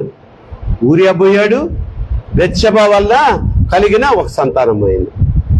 చివరిగా 4వది చెప్తున్నాను చూడండి, ముగించేస్తాను దీని తర్వాత. దేవునికి స్తోత్రం. సమూయేలు 2వ గ్రంథంలో 24వ అధ్యాయం చదువుకోండి. మొత్తం 8 అధ్యాయాలు మీరు చదవాలమ్మా, గుర్తుపెట్టుకోండి. మొదట వచ్చి మీరు చదవాల్సింది అమ్మా కాదురా, 1 సమూయేలు 29, 30 2 అధ్యాయాలు గుర్తుపెట్టుకోండి, రాసుకోండి లేకపోతే. 2వది వచ్చి 1 దినవృత్తాంతములు 13, 14, 15 అధ్యాయాలు చదవండి. తర్వాత 3వది వచ్చి సమూయేలు గ్రంథము 2వ అధ్యాయము. 2వ అధ్యాయంలో అధ్యాయం కాదు, 2వ సమూయేలు గ్రంథము 11, 12 అధ్యాయాలు ధ్యానం చేసుకోండి. ఏం తల్లి? నెక్స్ట్ 3వది అయిపోయింది కదా. 4వది చూసినట్లయితే 2 శామ్యూల్ 24th చాప్టర్. మీకు ఇప్పుడు మనం దావీదు గురించే వస్తుంది ఈ యొక్క అధ్యాయాలన్నింటిలో. ఇప్పుడు నేను మీకు చెప్పిన అన్ని విషయాలు ఇంకా డీప్గా తెలుస్తాయి. నేను ఒక స్టోరీ లాగా చెప్పుకుంటూ వెళ్ళిపోయా, ఇంకా డీప్గా తెలుస్తాయి. చక్కగా ఒక స్టోరీ లాగా ఉంటుంది. కొన్ని విషయాల్లో జపాన్ ముఖం మీద కొట్టినట్టుంటుంది మనకి చదువుతూ ఉంటే. నేను మాట్లాడుతుంటేనే ముఖాలు పగలు కొట్టినట్టుగా ఫీల్ అయిపోతున్నారు ఒక్కొక్కళ్ళు. పరిశుద్ధ గ్రంథం అసలు వదులుతుందా? ఎందుకంటే దేవుడు నీతో మాట్లాడతాడు పరిశుద్ధ గ్రంథం నుంచి. కనుక తల్లి, దావీదు ఇంకా పెద్దవాడయ్యాడు. పెద్దవాడయ్యి 60-70 సంవత్సరాలకు వెళ్ళిపోయాడు. అప్పుడు ఏదో మన ఐదవ సహోదరులు ఏమంటారు, ఆ వయసులో ఏదో దేవుడా నాయనా అనుకుంటా మూలన కూర్చొని ఉండే వయసు అంటారు. ఈ రోజుల్లో ఎవరమ్మా 70-60 సంవత్సరాల మూల కూర్చునే వయసు కాదు మనకి, బాగా లైఫ్ స్పాన్ పెరిగిపోయింది. ఈయన ఏం చేశాడంటే ఒక సైనికుడినో లేకపోతే ఒక సైన్యాధిపతిని పిలిచి, అరే నువ్వు పోయి మన దేశంలో బల్లాలతో యుద్ధం చేసేవాళ్ళు ఎంతమంది, ఎన్ని గుర్రాలు ఉన్నాయి, ఎన్ని రథాలు ఉన్నాయి, ఎంతమంది కత్తులతో యుద్ధం చేయగలరు, ఎంతమంది బాణాలు తీసుకుని కొట్టగలరు. ఏంది రాజా, ఎందుకు రాజా, ఏ ఏ పట్టణంలో ఎంతమంది ఉన్నారు, జనాభా లెక్కలు చూడమన్నాడు. అమ్మ రాజుగారు చెప్తే చేయాలి కదా. వెళ్ళాడు, లెక్కలు చూశాడు, వచ్చాడు. ఈయన వార్త తెచ్చాడు, వెనకనే ప్రవక్త వచ్చాడు. అయ్యా నీకోసం ఎవరో వచ్చారు దావీదు గారు అంటే, ఎవరయ్యా, ఎవరో ప్రవక్త అంట. రమ్మను. ఏంటంటే, నీకు దేవుడు మంచి ఆఫర్స్ 3 ఇచ్చాడయ్యా దావీదు, 3 ఆఫర్స్, మంచి ఆఫర్స్ ఇచ్చాడు. దాంట్లో నువ్వు ఏది సెలెక్ట్ చేసుకుంటే అది నీకు ఇస్తానన్నాడు. ఆ ఆఫర్లా ఏంటంటే, నంబర్ 1, 3 సంవత్సరాలు రోడ్ల మీద పిచ్చి కుక్క తిరిగినట్టు తిరగాలి నువ్వు. Offer number 1. ఆఫర్ నంబర్ 2, 2 నెలలు శత్రువులు నిన్ను చెత్త కొట్టుడు కొడతారు, కొట్టిన చోట కొట్టకుండా. 3వది వచ్చి దేవుడే స్వయంగా 3 రోజులు నీకు శిక్ష విధిస్తాడు, నీకు నీ దేశానికి. ఎందుకు వచ్చిందయ్యా, ఏంటి ఇంత కఠినమైన శిక్షలేంటి, ఆఫర్లు అంటున్నావు? నీకు జనాభా లెక్కలు ఎందుకురా? జనాభా లెక్కలు చూడమన్నావు, కత్తులతో యుద్ధాలు చేసేవాడిని చూడమన్నావు, రథాలెన్నో చూడమన్నావు, గుర్రాలెన్నో చూడమన్నావు, ఏ పట్టణంలో ఎంతమంది జనాభా ఉన్నారో చూడమన్నావు. దట్ మీన్స్ గర్వం వచ్చింది వాళ్ళు, గర్వం వచ్చేసింది దావీదులో. అసలు రాకూడదు గర్వం. గర్వము సాతానుడి దగ్గర నుంచి డైరెక్ట్ గా వాడి గుణం అమ్మది. సాతానుడి గుణం ఏంటమ్మా? గర్వం. అది పుట్టిందా పతనమే. మనం అనవసరంగా కెనుక్కున్నాడు. చూద్దామా, ఒక మాట చూద్దాం. అక్కడ 2వ సమూయేలు గ్రంథము 24వ అధ్యాయము 10వ వాక్యం చదవండి అమ్మా. 10. దావీదు మనసు కొట్టుకొనగా అతడు, నేను చేసిన పని వలన గొప్ప పాపము పట్టుకొంటిని, నేను ఎంతో అవిధేయుడై దాన్ని చేసితిని. యెహోవా కరుణించి ఈ దాసుడైన నా దోషమును పరిపూర్ణమని చాలు. ఆయన నేను పాపము కట్టుకుంటుని అంటున్నాడు. చూడండి, మొదటి రోజునే 70,000 మంది చచ్చిపోయారంట. మొదట దేవుడికి దూరం అయిపోయాడు, ఏమి ఆస్తి నష్టం జరగలేదు, ప్రాణ నష్టం అంతకంటే జరగల. 2వసారి ఒక మనిషి చనిపోయాడు. ఎవరు? ఉజ్జానా? ఎస్, ఊరియా కాదమ్మా, ఉజ్జానేనా ఆయన పేరు? ఓరే నీ నన్ను కనిపించేస్తున్నారు. ఉజ్జా అమ్మా, మందసం పట్టుకుంటాడే ఉజ్జా. ఎస్, ఉజ్జా. ఒక మనిషి చనిపోయాడు 2వసారి దేవునికి దూరం అయినప్పుడు. 3వసారి దేవునికి దూరం అయినప్పుడు 2 చనిపోయారు. ఊరియా, బెత్షెబా ద్వారా ఇతను కలిగిన కుమారుడు. కానీ దేవుడు కరుణామయుడు, దయామయుడు అని చెప్తుంటాము మేము. చూడండి, బెత్షెబా ప్రథమ సంతానము, అక్రమ సంతానము దావీదుకి. దేవుడే చంపాడు వాడిని. కానీ దావీదుకి ఇచ్చిన మాట, నీ సంతతిలో నుంచే నా మందిరం కడతాడన్నాడు. అదే బెత్షెబా కుమారుడైన సొలొమోను మహారాజు యెరూషలేము దేవాలయం కట్టాడు. మహా అద్భుతమైనటువంటి దేవాలయం కట్టాడు. అది దేవుడు మాటిస్తే అప్పుడు ఏదో విధంగా నెరవేరుస్తాడు. కరెక్టే. నీ ఇంట్లో ఈరోజు ఏముండాలి? అసలు ఆ తెగులు ఎలా ఆగిందంటే 17వ వాక్యం చదవండి అమ్మా. 70,000 ఎందుకు చంపాడంటే 24:17.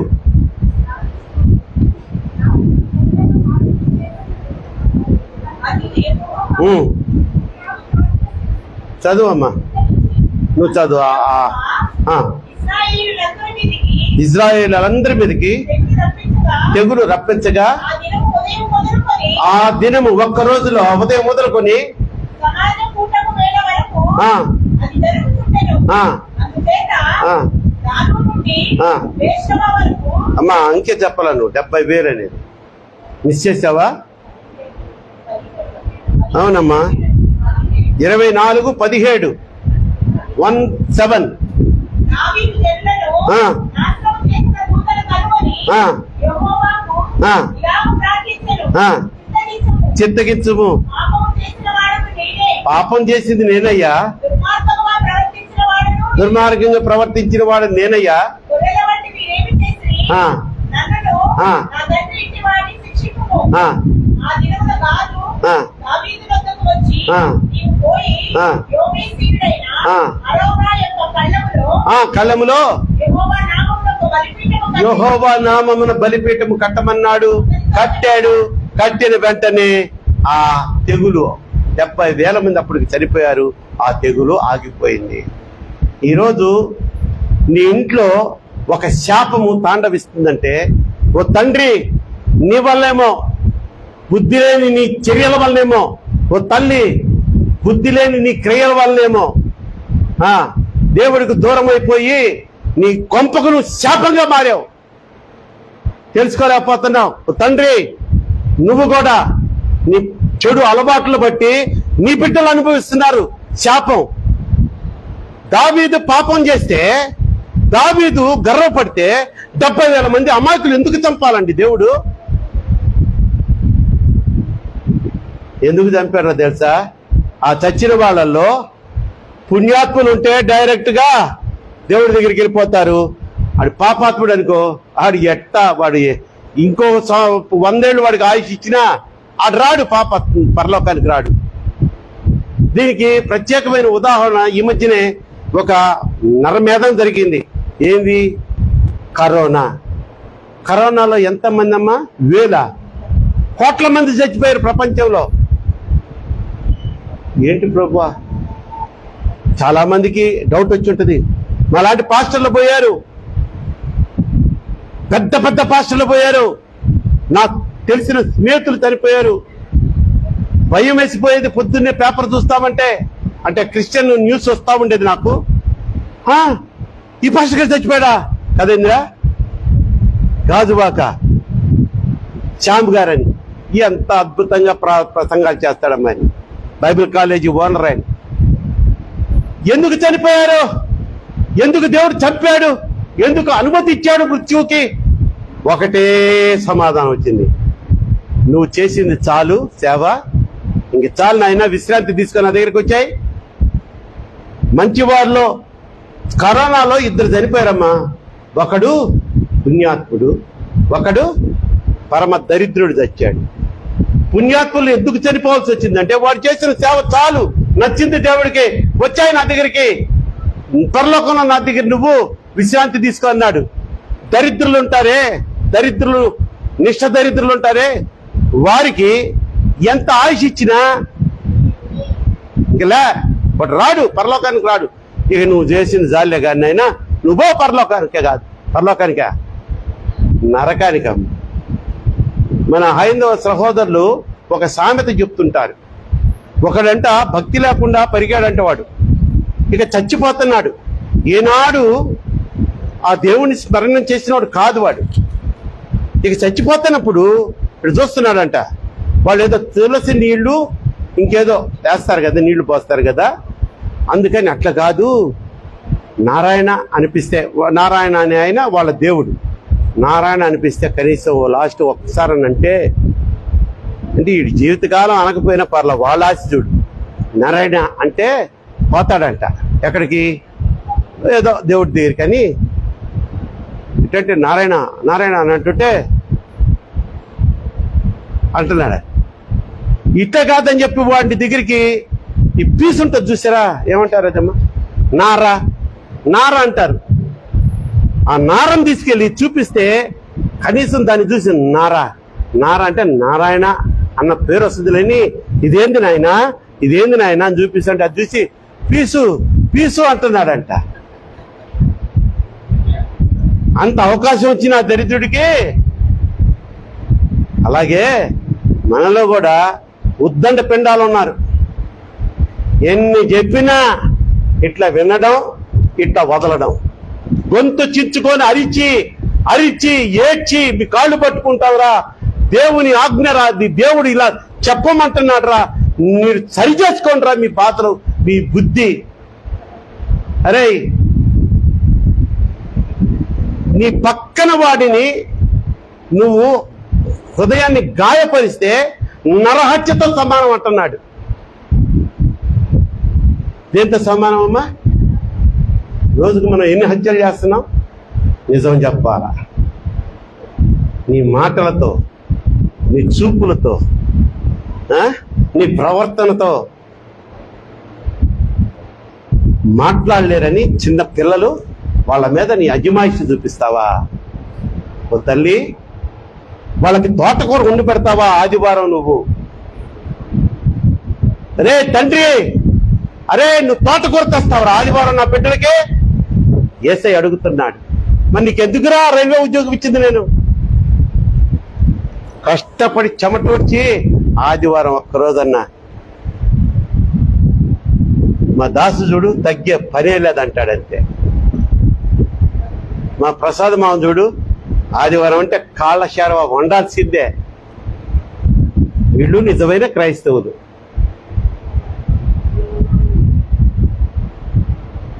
మీకు ఒక్కటి చిన్న మాట చెప్పి ముగిచ్చేదా? చిన్న మాట. మీ దగ్గర సంతోషంగా ఉన్నట్టుంటున్నారు మీ బిడ్డలు. ఒకసారి సండే స్కూల్ మీట్ పెట్టారంట. సండే స్కూల్ మీట్ అది మనం పెట్టుకుంటాం కదమ్మా, ఏందది? VBS. ఆ చివరి రోజున ఒక పెద్ద స్పీకర్ని పిలిపించి అంతా ఇది చేస్తే ఆయన కూడా చక్కటి వాక్యం చెప్పి ఒక సండే స్కూల్ టీచర్, వీళ్ళకి ఒక బుద్ధి లేని మూక తయారైంది సండే స్కూల్ టీచర్లు అంటే. వీళ్ళకి పాఠాలు చెప్పరు. వీళ్ళు ఎక్కడికి వీళ్ళు లిప్స్టిక్లు చూసుకొని ఇదే సరిపోయింది. ఆ సండే స్కూల్ టీచర్ మంచి అమ్మాయిలే వచ్చి, పాస్టర్ గారు 244 మంది అండి ఈసారి వచ్చింది మా ఈ సండే స్కూలు. 6 రోజులు వాళ్ళకి పెట్టి అన్ని నేర్పించాము. లాస్ట్లో తలా ఒక స్లిప్ కాగితం ఇచ్చాము. అరే దేవుడు నిజంగా మీకు కనబడి ఇప్పుడు నీకేం కావాలి బిడ్డ అని అడిగితే మీరు ఏం అడుగుతారు? నిజంగా రాయండి, ఎవరి పాటికి వాళ్ళు అదే రాయండి అని అందరు రాశారు. 244 మందికి గాను 225 మంది ఆన్సర్స్ ఏందో చెప్పమంటారా? మీకు ఈ పాటికి అర్థమైపోయి ఉంటుంది అమ్మా. యేసయ్యా మా అమ్మ నాన్న గొడవ పడకుండా చూడయ్యా. యేసయ్యా మా అమ్మ నాన్న సంతోషంగా ఉండేటట్టు చూడయ్యా. యేసయ్యా నా తండ్రి మా తల్లిని కొడుతున్నాడయ్యా, మా తండ్రి మనసు మార్చయ్యా. 225 మంది తల్లిదండ్రులు బాగుండాలా అంటే ఆ కుటుంబంలో కొంపలో ఏం లేదు? ప్రభువారి మందసం లేదు, ప్రార్థన లేదు, ప్రభువారి హోమం అంటే కుటుంబ ఆరాధన లేదు. ఎవడున్నాడయ్యా అంటే సాతానుగాడు ఉన్నాడు. సాతానుగాడు ఉంటే ఏం జరుగుద్ది? ఇక ఆనందమే పరమానందమే. ప్రియమైన దేవుని బిడ్డలారా గమనించండి. దేవుడు ఈరోజు మనతో 4 విషయాలు మాట్లాడుకున్నాం. ఈ రోజుతో మనం 3 మాట్లాడుకున్నాం. పోయిన వారం 1 మాట్లాడుకున్నాం. చివరి కంక్లూజన్లో ఏంటంటే మనం చూసుకున్నట్లయితే చూడండి, దేవునితో సంబంధం తెగింది. మొట్టమొదటిసారిగా దావీదు తన చేతిలోనికి చట్టం తీసుకుని తన ఇష్టం వచ్చినట్టు ప్రవర్తించాడు. రెండోదిగా మంచి పని చేద్దామని మొదలుపెట్టి దేవుని మందసాన్ని తీసుకొచ్చేద్దామని చెడ్డ ఉద్దేశంతో, చెడ్డ పద్ధతులతో అంటే అన్యుల పద్ధతులతో తేవడం జరిగింది. కథం దూరం అయిపోయాడు. మూడోది వచ్చి చెయ్యవలసిన దేశ సంరక్షణ పని మానుకొని చెయ్యకూడని బెత్షెబాతో అక్రమ సంబంధం ఏర్పరచుకున్నాడు. అంతటితో పోయాడు. 4వది, దేశ జనాభా లెక్కలు చూడండి, నాకు ఇన్ని గుర్రాలు ఉన్నాయా, అన్ని గుర్రాలు ఉన్నాయా చూడమని గర్వపడ్డాడు, అయిపోయాడు. కానీ మొదటి తప్పు చేసి దేవునికి దూరమైనప్పుడు ఎవరు చనిపోలా. 2వ తప్పు చేసి అదిగో ఆ యొక్క మందసం విషయంలో స్వార్థపూర్తంగా నటించినప్పుడు డ్రామా ఆడాడు. ఉజ్జా అనే ఒక మనిషి చావాల్సి వచ్చింది, ఒక ప్రాణం పోయింది. అలాగే బెత్షెబాతో అక్రమ సంబంధం పెట్టుకున్న తర్వాత బెత్షెబా కుమారుడు చనిపోయాడు. బెత్షెబా ఊరియాని భర్త అయిన ఊరియాని ఈయన చంపించేశాడు, అంటే చంపాడు, మర్డరర్. 4వదిగా చూసినట్లయితే జనాభా లెక్కలు చూపించమని గర్వపడ్డాడు. ప్రియమైన దేవుని బిడ్డలారా, ఈరోజు నువ్వు దేవునికి దూరంగా ఉన్నావా, దేవునికి దగ్గరగా ఉన్నావా? నీ వలన దేవుడు సంతోషిస్తున్నాడా? నీ ప్రవర్తన వలన దేవుడు ఆనందిస్తున్నాడా? నీ భక్తి వలన ఆయన మహదానందంగా ఉంటున్నాడా? ఒక చిన్న చిన్న సంతోషాన్ని ఆయన కలిగించు. యేసయ్య దీవించగా ఆయనెవరు మార్చలేరు.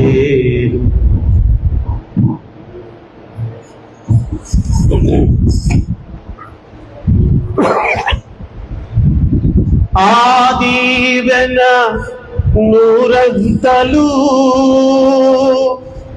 అది తరతరముల వరకు నిలతును, అది తరతరముల వరకు నిలతును. యేసయ్య దీవించగా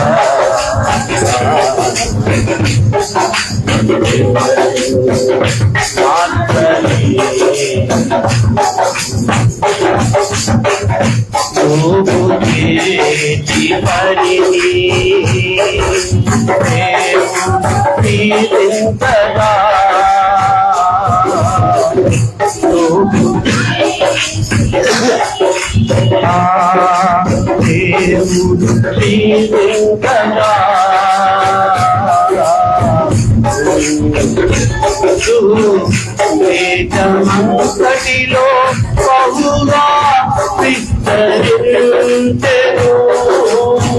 అతనితో వేదమంతటిలో బహుగా విస్తరించెను, బహుగా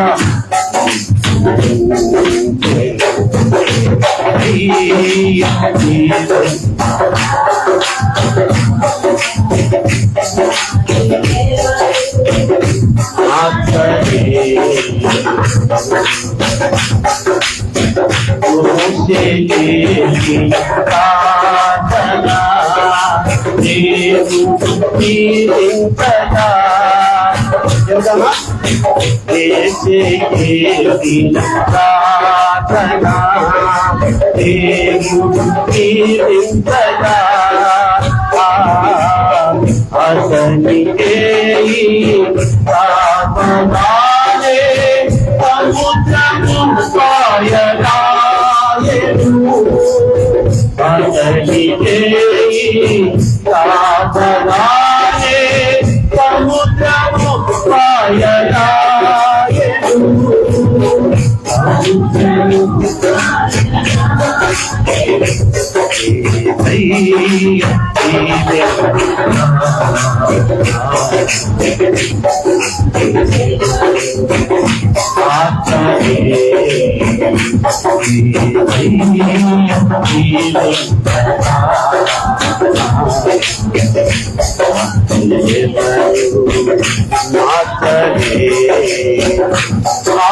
ఆదివేద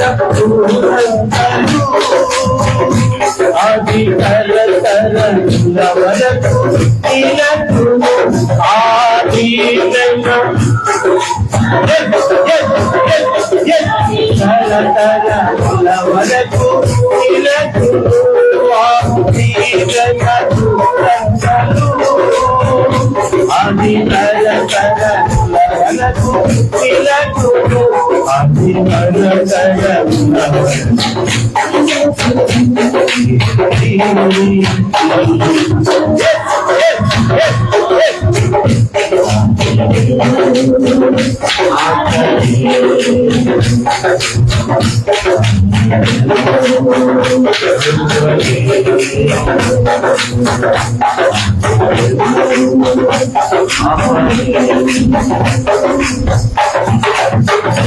తలలు వంచండి, చిన్న ప్రార్థన చేసుకుందాం.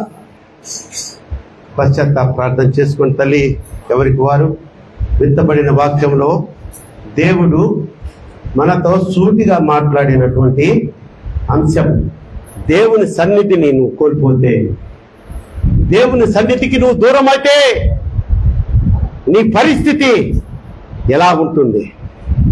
దేవుని ఆజ్ఞ అతిక్రమిస్తే ఆజ్ఞాతిక్రమము మహాపాపము, పాపము వలన వచ్చి జీతము మరణము అంటున్నాడు. కనుక చిన్న ప్రార్థన ఒక్క నిమిషం చేసుకోమ్మా. నువ్వు నిజంగా పశ్చాత్తాపడితే బహుశా ఇదే ఆఖరి మాటేమో, ఈరోజే నీకు ఆఖరి మాటేమో. నీలో ఇంకా ఆ కఠినమైన హృదయాన్ని పెట్టుకొని దేవుని మాట వినకుండా శాపములోనికి పోతూ పాపపు పనులు చేస్తూ దేవునికి దూరం అయిపోయి నేను దేవుని బిడ్డనని బయటికి డంబాలు పలుకుతున్నావా? డ్రామా ఆడుతున్నావా? నా డ్రామా నీ డ్రామా అన్నీ ఆయనకి తెలుసు. ఒక రోజు వస్తుంది, ఈ లోకంలో ఉన్నంత కాలం నీ ఆటలు చెలరేగుతాయేమో కానీ ఒక రోజు వస్తుంది, నీ బండారం అంతా పట్ట బయలు చేస్తాడు తీర్పులో. ఆ రోజు నువ్వు ఎలా తప్పించుకుంటావు? ఆ రోజు ఏం సాకులు చెప్పి తప్పించుకుంటావు? ఓ ఎవరి కుమార్తెలారా, కుమారులారా, మీదే ఆయనకి చింత, మీదే, మీ గురించే ఆయన ఎంతో బాధపడుతున్నాడు.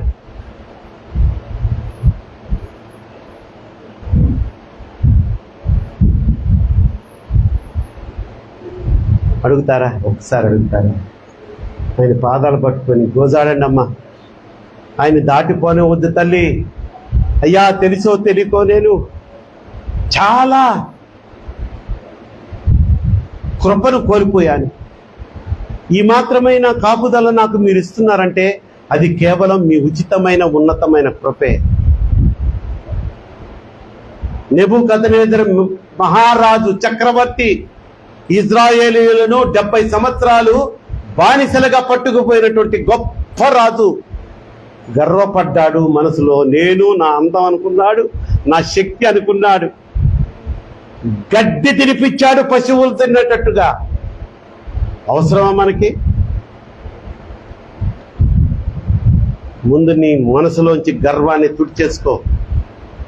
దావీదంతటోడే నా హృదయానుసారుడని ఒక దేవుడు హగ్ చేసుకున్నటువంటి దావీదే ఇంతగా పతనమైపోయాడంటే ఈనాడైనా నీకు వాక్యంలో ఈ విధమైనటువంటి సత్యాలు తెలియజేయబడ్డాయా? మీతో మాట్లాడుతుంటే నాకు కూడా ఒళ్ళు పులకరించింది. ప్రభువా, నాతో ఎంత చక్కగా మాట్లాడుతున్నావయ్యా, నాలోంచి నాకు తెలియని విషయాలు మా అందరికీ తెలుపుతున్నావయ్యా. మేము ఈ లోకములో ఏమీ సాధించలేము నాయన, నీకు దూరంగా ఉండి మేము ఏ విజయాన్ని పొందుకోలేము నాయన.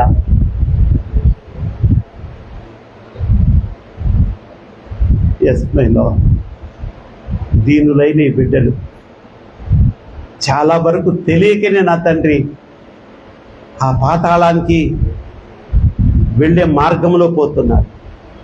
ఈరోజు నీ మాటల ద్వారా ఎవరికి వారు వాటిలో ఉన్న ఆ మస్టును కడిగేసుకొని నీకు దూరమైనటువంటి ఆ దూరాన్ని చెరిపివేసి నిన్ను హత్తుకొని నీ సాక్షి బిడ్డగా నిలబడుటకు నిశ్చయంగా వారు ఒక నిర్ణయం తీసుకుంటున్నారు. యవ్వన బిడ్డలకి ఎంత మంచి తెలివినిచ్చావయ్యా, ఎంత మంచి ర్యాంకులను ఇచ్చావు నా తండ్రి, ఆశ్చర్యపరిచావు నాయన. ఈ చిన్న మందలో ఇంత గొప్ప జ్ఞానులైన సైన్యాన్ని మీరు లేపినందుకు స్తోత్రం. ఇంకా కొంతమంది కుమార్తెలు నిర్లక్ష్యంగా ఉంటున్నారయ్యా, కానీ వారికి తెలియదు నాయన ఇంతకాలం. ఇప్పుడిప్పుడే ఈ సంఘానికి వచ్చి వింటున్న సత్యవాక్యము, బుద్ధివాక్యము, జ్ఞానవాక్యం ద్వారా వారిలో అనేకమైన మార్పులు వస్తూ ఉన్నాయి. వారు కూడా మీ కృపలో ఆశీర్వదించబడాలి. మా కుమార్తెలు కూడా కోల్పోయినటువంటి ఆ జ్ఞానాత్మను పొందుకోవాలి, లోకాశను వదిలివేయాలి, నీకు సాక్షి బిడ్డలుగా నిలబడి ఉన్నతమైన మార్కులతో వారు కూడా పాస్ అవ్వాలి. రాబోతున్న 10th క్లాస్ ఎగ్జామ్స్ కూడా రాసిన బిడ్డలు అనేక మంది ఉన్నారయ్యా. వారిని అందరినీ కూడా నీ కృపాస్తాలకు అప్పచెప్పుతూ నాయన ఈ యొక్క ప్రార్థనలో ఇదిగో నాయన అనేక మంది కన్నీరు కారుతున్నారయ్యా. నీ మాటలు వారి గుండెలు తాకాయ్యా. వారిని మరలా మీరే ఓదార్చండి నాయన. ఈ సన్నిధిలోంచి తృప్తిగా సంతోషంగా వెళ్ళే కృపను చూపించమని కోరుకుంటూ, దీనుడను ఎందుకు పనికిరాని వాడను నన్ను నీ వాక్య పరిచయంలో వినియోగించుకున్నందుకు కోటి కోటి వందనాలు తెలియజేసుకుంటుంది. యేసు నామములో ఈ ప్రార్థనను సమర్పించి బ్రతిమలాడి వేడుకుంటున్నాను నా పరమ తండ్రి, ఆమేన్. అందరికీ వందనాలు తల్లి. మరి కృతజ్ఞత కానుకలు సమర్పించుకునే దానికి సిద్ధపడి వచ్చిన బిడ్డలు ఎవరైనా ఉన్నట్లయితే త్వరగా రండి. మీరు ఎవరైనా దుప్పట్లు తెచ్చుకున్నారా? నాకు చలి పుట్టేస్తుంది. కొత్త కూలర్లు కొన్నాం కదా.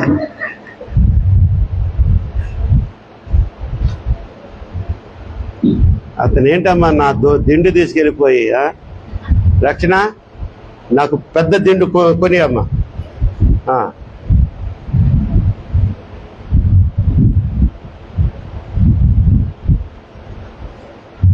Very good. రండి, సరే అక్కడే నుంచి. అయ్యా, కృతజ్ఞత కానుకలు వేసిన వారి గురించి చిన్న ప్రార్థన చేద్దాం. ప్రభువా స్తోత్రం. మీరు వారి జీవితంలో చేసిన మేళను బట్టి, మీరు చూపిన అపారమైన కృపను బట్టి, అనేకమైనటువంటి శుభ కార్యాలను బట్టి బిడ్డలు గుప్పులు విప్పారయ్యా.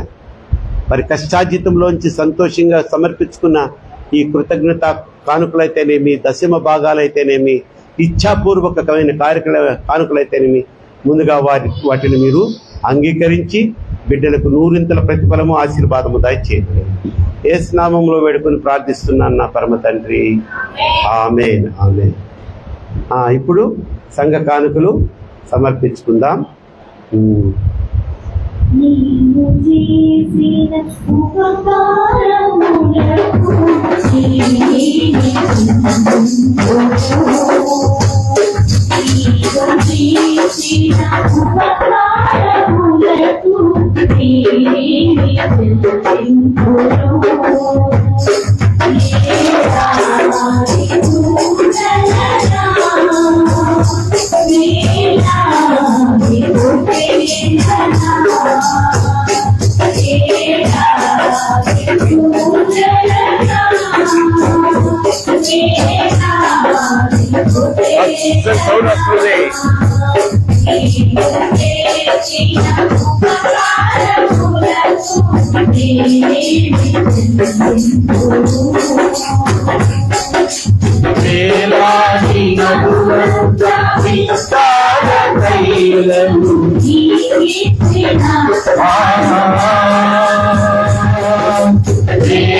మంచిది. ఇప్పుడు ఇంటర్మీడియట్లో ఫస్ట్ మార్కులు తెచ్చుకున్న బిడ్డలు దయచేసి ముందుకు రండి. ఏమ్మా ఇద్దరు అరే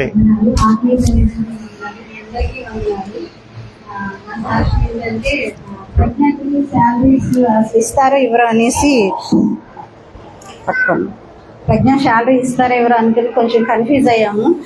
అయితే క్లియర్ చేస్తామన్నారు, నెలకి ఇంత అని ఇస్తామన్నారు. 1 lakh ఇచ్చారు, మొన్న కట్టేసింది పాప. ఇంకా కట్టాలి, నెక్స్ట్ మంత్ కట్టేస్తానంది. అసలు కానీ ఎవరు అడగలేదు కూడా మమ్మల్ని. వచ్చేటప్పుడు ప్రజ్ఞాని మాత్రం అందరూ అన్నారు, మేడం వెళ్ళకండి మేడం, మీరు వచ్చిన తర్వాత బాగుంది, వెళ్ళకండి మేడం అంటే, కాదమ్మా నీట్ పీజీ నాకు చాలా ఇంపార్టెంట్, పీజీ చేయాలి కదా, 4 months టైం ఉంది, ఆగస్టులో ఎగ్జామ్ ఉందన్నమాట నీట్ పీజీ కొరకు. మా సంఘ బిడ్డలందరూ మా కొరకు చాలా ప్రేయర్ చేశారు. అందరికీ పేరు పేరున వందనాలు చెల్లించుకుంటున్నాను. మరీ ముఖ్యంగా ఆత్మీయ తల్లిదండ్రులకి అసలు నిజంగా ఏ చిన్న సమస్య వచ్చినా నేను అన్నకే చెప్తాను. మా వారి గురించి కూడా, ఆయన్ని కూడా అదే అంటున్నాను, నెలకి కనీసం 10,000 అడ్జస్ట్ చేయండి. పాపం మళ్ళీ పీజీ అంటే సామాన్య విషయం కాదు. అందరూ కోచింగ్లకి వెళ్ళిపోయారు, నీట్ పీజీ కోచింగ్లకి వెళ్ళారు. పాపేమో అంది అంటే ఇప్పుడు వచ్చిన అమౌంట్ ఉంటుంది కదమ్మా, పీజీకి వెళ్ళంటే లేదు పెద్ద పాప అందంట. అంటే మనం ఇద్దరం 1 year జాబ్ చేద్దాంరా, పీజీ ఎంఎస్సీలు అంటే అమ్మ మళ్ళీ ఉన్న ఇల్లు కూడా అమ్మేద్దాం అనుకున్నాను. నేను ఇల్లు ఉంది, దాన్ని అమ్మేసి పిల్లల్ని చదివిద్దాం అనుకున్నాను. యాక్చువల్గా అసలు అది వద్దురా అనేసి వాళ్ళు అనుకునే విషయం కూడా నాకు తెలియదు, మొన్నే తెలిసింది. పిల్లలు అనుకున్నారంట మనం పీజీలు ఎంఎస్సీలు అంటే అమ్మ పిచ్చిదిరా, చదవండి, మనం చదువుతున్నామంటే చదివిచ్చేసిద్ది అని అంటే, ఇంకా పిల్లలిద్దరు జాబ్ ఇప్పుడు సెటిల్ అయ్యారు కాబట్టి ఇబ్బంది లేదు. ఆగస్టులో ఎగ్జామ్ ఉంది, నీట్ పీజీ డేట్ ఇచ్చారు.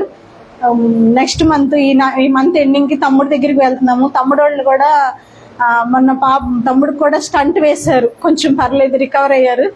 మొన్న అంటే శివరాత్రి రోజున అన్నయ్య వాళ్ళు అంటే నాన్నగారు వాళ్ళకి, అమ్మ నాన్నగారు వాళ్ళకి వాళ్ళు ఇస్తారు, ఆర్తి ఇస్తారనమాట. నదీ జలాల దగ్గరికి వెళ్ళి స్నానాలు చేసి మొన్న తమ్ముడికి చెప్పాను, అరే నువ్వు మారరా.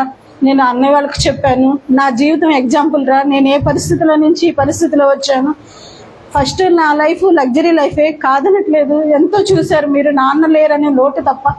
కానీ సురేష్ గారిని చేసుకున్నాక కనీసం పిల్లల్ని చూసుకుంటారనే బాధ్యత కూడా ఆయనకి లేదు. కానీ ఇప్పుడు తను కూడా మారాలని కోరుకుంటున్నాను. సురేష్ గారు కూడా ఒక ఆత్మైనా రక్షించబడాలి, తన గురించి కూడా ప్రార్థన చేయండి అని అంటే, తమ్ముడు మొన్న వెళ్ళలేదు, మామూలుగా నది వెళ్ళకోకుండా తను కూడా ప్రేయర్ చేసుకుంటున్నారు. ఒక బైబిల్ ఉంటే తమ్ముడికి ఇచ్చి వచ్చాను, చదువుకోరా, దేవుడు నిజమైన దేవుడు. చాలా నన్ను నా జీవితం నిజంగా అసలు ఏ స్థితిలో నుంచి ఏ స్థితిలో, ఎందుకంటే మీకు కొంతవరకు నా తల్లిదండ్రులకి నా జీవితంలో సగం కూడా తెలియదు వాళ్ళకి, ఎందుకంటే తెలిస్తే తట్టుకోలేరు. నాకు 3 అన్నయ్యలు, తమ్ముడు. నాన్నగారు కూడా గవర్నమెంట్ ఎంప్లాయ్ అన్నమాట, సెంట్రల్ గవర్నమెంట్ ఎంప్లాయీ. చాలా గారంగా పెంచారు కదా, వాళ్ళు తట్టుకోలేరని సురేష్ గారు చేసిన ఏది సగం వరకే తెలుసు వాళ్ళకి. ఎందుకంటే పొలము బంగారం అంతా తీసుకున్నారు, కొంచెం చిన్నగా ఇబ్బంది పెడతారనే తెలుసు. కానీ పిల్లల్ని నన్ను కూడా పస్తులు పెడతారని కూడా వాళ్ళకి పూర్తిగా తెలియదు అసలు. అందుకే చెప్పాను, మన తమ్ముడికి చెప్పాను, ఇదిరా నా పరిస్థితి. అలాంటి పరిస్థితుల నుంచి నేను ఈ దేవుని మందిరంలోకి, నా ఎదురుగున్న దేవుని మందిరంలోకి వచ్చాను. అసలు ఎలా వెళ్ళానో నాకు తెలియదు. వెళ్ళిన తర్వాత నాకు ఈ రోజుకి పస్తులు అంటే కూడా తెలియదు. నిన్న మా బంధువుల ఇంటికి కూడా వెళ్ళాను. నేను వెళ్తే వాళ్ళు అన్నారనమాట, అమ్మ నువ్వు పీజీ వస్తే గనక నువ్వు ముందు, నేను నీకు ఏమి హెల్ప్ చేయలేకపోవచ్చు కానీ పిల్లల చదువుల విషయంలో మాత్రం నేను ముందుంటాను తల్లి, నేను ఒక అన్నయ్యని అనుకో, నీ అన్నలో ఒక అన్న అనుకో అని చెప్పి వాళ్ళు నేను అన్నప్పుడు నాకు ఎంత ఏడుపు వచ్చేసిందంటే అక్కడ ఏడ్చేసాను కూడా నేను. ప్రజ్ఞాన్ కూడా అదే అన్నారు, ప్రజ్ఞ నువ్వు బాధపడొద్దురా, నీకే అవసరమైన, నువ్వు ఎంత చదువుకుంటావో చదువుకో, నీ చదువుకి నేను హెల్ప్ చేస్తాను తల్లి, నువ్వు ఎప్పుడు అమ్మను ఇబ్బంది పెట్టొద్దు, ఏమి చేయొద్దు, నేను ఇస్తాను నీకు హెల్ప్ చేస్తాను అన్నారు. నీట్ పీజీ వచ్చింటే నాకు అంటే చేయటానికి కూడా దేవుడు ముందు నాకు చూపించేశారు. ఇదంతా దేవుని కృప. ఈ మందిరంలో ఈ సంఘ బిడ్డలందరూ నాకు ఎక్కడికి వెళ్ళినా మా అమ్మా నాన్న దగ్గర నేను ఎంత సంతోషంగా ఉన్నానో అంతకు మించి సంతోషం నాకు ఈ మందిరంలోకి వచ్చిన తర్వాత దొరికింది. ఈ చిన్న సాక్ష్యం దేవుడు దీవించింది.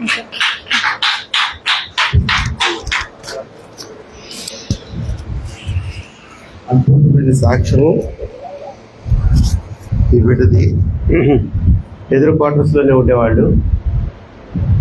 బావగారు చేసే అంటే చాలా ప్రేమ ఆయనకి. తల్లిని బిడ్డల్ని రానిచ్చేవాడు కాదు. ఇక్కడ ఆరాధన జరుగుతుంటే కిటికీలు వేసేసేవాడంట. కిటికీలు వేసేసి లోపల ఒకలాగా పూనకం వచ్చినట్టు, అంటే ఏంటి, ఒకవేళ ఆ టైంలో నేను పోయి ఉంటే నన్ను పైనుంచి తోసి చంపేసి ఉండేవాడు, అంత వ్యతిరేకి. సరే చిన్నగా కూల్ డౌన్ అయ్యాడు. అంత వ్యతిరేకతలో కూడా ఆమె అన్యురాలై ఉండి, నీకులాగా పుట్టు క్రైస్తవురాలు కాదు ఆమె, అర్థమైందా?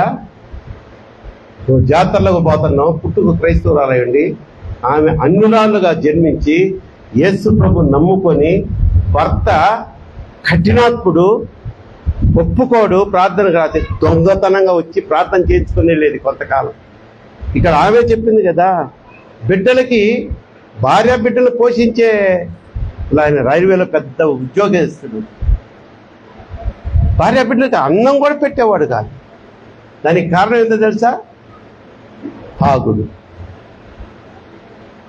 మరి ఆ ఇద్దరు కుమార్తెలు ఏం చదివారో తెలుసా మీకు?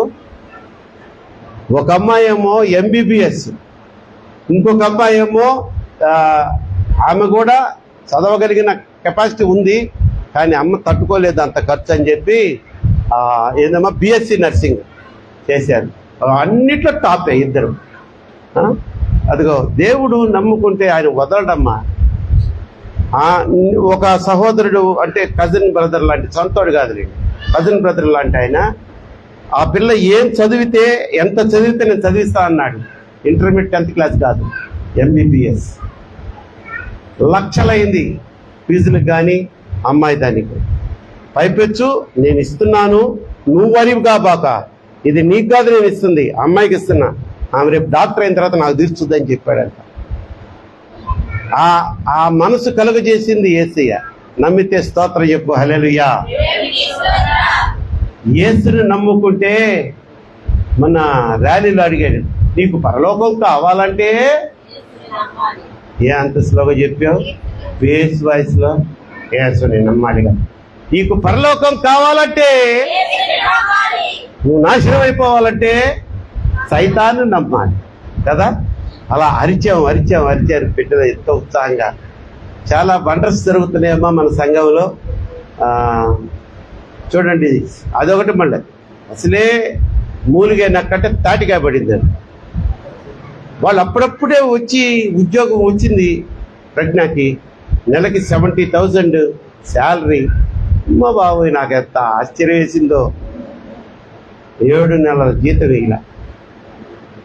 ఏంటమ్మా 7 నెలల జీతం, దాదాపుగా 5 లక్షల రూపాయలు.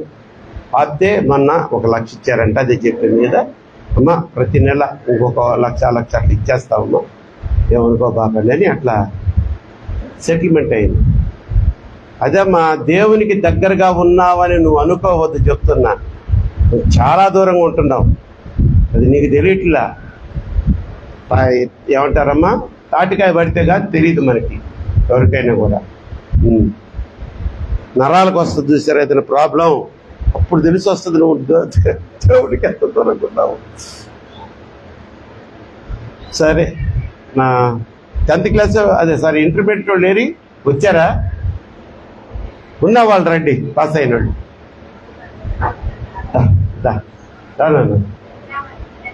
అమ్మా తర్వాత అమ్మా ఇప్పుడు చదువుతున్నాను ఇంటర్మీడియట్, దాని దగ్గర అటు తిరగండి ఇద్దరు. ఇంకేంటి ఓపులు రాలేదా?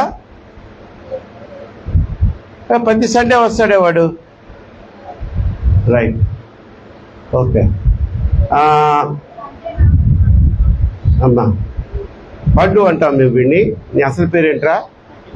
అఖిల్, తర్వాత చెర్రీ, తర్వాత ఓబులు రాలా, తర్వాత డింపుల్ అనే ఒక అమ్మాయి, మన చర్చి మెంబర్ కాదు, వీళ్ళల్లో ఎవరికో ఫ్రెండ్. నీ ఫ్రెండ్ అమ్మా. అమ్మాయికి ఏంటి ఎంత వచ్చింది? 1000కి 840 అంట. బాబా అంతా నాకు చిన్నప్పుడు వచ్చిన మార్చే చెప్తున్నారు వీళ్ళ. ఎందుకు నవ్వావే? తర్వాత బ్లెస్సీ తల్లి ఇక్కడే ఉండేది, ఎదురుగా క్వార్టర్స్లో రాలా.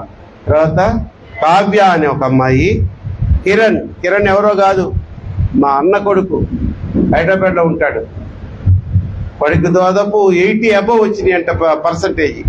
టోటల్ మార్క్స్ నాకు చెప్పలేదు అన్న, అయ్యా 81 82 వచ్చినాయి అని చెప్పాడు. 80 అంటే మామూలా? దేవునికి స్తోత్రం. తర్వాత లాస్ట్లో రాకేష్ అని ఒక పేరు రాయించారు, ఎవరు సంబంధించిందో. ఆల్మోస్ట్ వాళ్ళందరూ రాకేష్ తనేసాడా? మరీ అట్లా ఉంటే నేను ఆగను కదా, అందుకని రాకేష్ బాధ్యత అన్నాడట. మిగతా వాళ్ళందరూ చక్కగా పాస్ అయ్యారు. దేవునికి స్తోత్రం చెప్పండి. వీళ్ళిద్దరు ఇంకా ఇప్పుడు ఇంటర్మీడియట్ అయిపోయింది కదా నాన్న, నెక్స్ట్ ఏంటి? ఇంజనీరింగ్. నువ్వు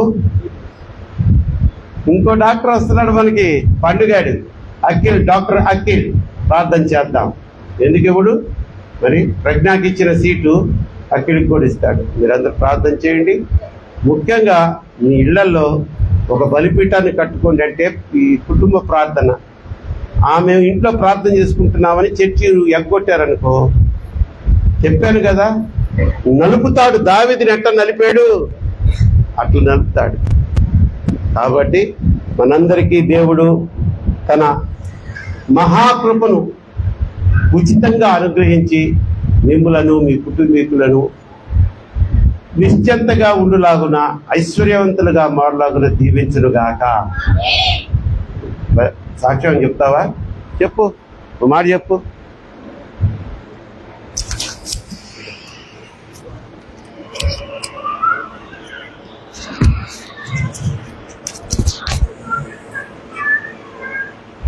అందరికీ తెలిసిన వాళ్ళందరికీ నేను చెప్పబోయే సాక్ష్యం ఏంటంటే నా ఇంటర్ రిజల్ట్స్ గురించి. యాక్చువల్లీ స్టార్టింగ్ నుంచి నేను కొంచెం టెన్షన్ పడ్డాను. నాకు నీట్ ఎగ్జామ్ అవుతుంది, మన సైమల్టేనియస్గా ఐటీ కూడా చదవాలి. కొంచెం టెన్షన్ పడ్డాను, ఎలా రాస్తానో ఏంటని నాకు టెన్షన్ ఉంది. దాంట్లో మా డాడీ ఏమో నువ్వు జాబ్ తెచ్చుకొని ఏం చేయనక్కర్లేదు, నాకేం అక్కర్లేదు, నువ్వు చక్కగా సెటిల్ అవుతే చాలు, నాకు మంచి మార్క్స్ వస్తే చాలు నాకు అన్నాడు. నాకేం నువ్వేం కొనక్కర్లేదు, నువ్వు చక్కగా సెటిల్ అవుతే చాలు నాకు. తర్వాత నాకు టెన్షన్ వచ్చింది, ఎలా రాస్తాను ఏంటో అని. అటు నీట్ ఉంది, ఒక ఐబీఏ ఉంది, అటు ప్రాక్టికల్ ఎగ్జామ్స్ అన్నీ ఉన్నాయి. దేవుడికి ప్రార్థన చేసుకుంటా ఉన్నాను. ఎలా రాస్తాను నాకు తెలియదు. బై ఓన్లీ గాడ్స్ గ్రేస్ 1000కి 940 వచ్చిందంటే అసలు నేనైనా అనుకున్నాను ముందు. నాన్న ఒకే మాట అన్నాడు, నువ్వు నాకు ఏం చేయక్కర్లేదు, జస్ట్ మంచి మార్క్స్ తెచ్చుకొని నువ్వు సెటిల్ అవుతే చాలా చూడాలనుకుంటున్నాను. నాకు కారు తీరా ఏం వంటలేము అన్నాడు. అదొక్కటే దేవుణ్ణి అడిగాను. మా నాన్న కొంచెం ఎవరు నెరవేరేలా అడిగాను. నిన్న రిజల్ట్ చూసి 1940 పొందాను. మా డాడీ ఆ స్పార్క్ చూసి నాకు చాలా ఇంకా అదే అనిపించింది నాకు. I'm really thankful to God. అలాగే ఇప్పుడు నేను నీట్ అయిపోతున్నాను, మే 3. అది కూడా నేను సెలెక్ట్ అవుతే ఎంబీబీఎస్ చేద్దామని నాకు ఒక చిన్న డిజైన్ ఉంది. దాని కొరకు మీరు అందరూ ప్రార్థన చేయండి. నేను ఈ ఎగ్జామ్ పాస్ ముందు మీరు అందరూ నా కోసం చేసిన ప్రార్థనకి మీ అందరికీ థ్యాంక్ యూ. కేవలం మీ ప్రేయర్స్ వల్లే నేను ఇక్కడ దాకా వచ్చాను. Thank you. తారంగులు కానీ ఇంద్రాంటికి కూడా థ్యాంక్ యూ.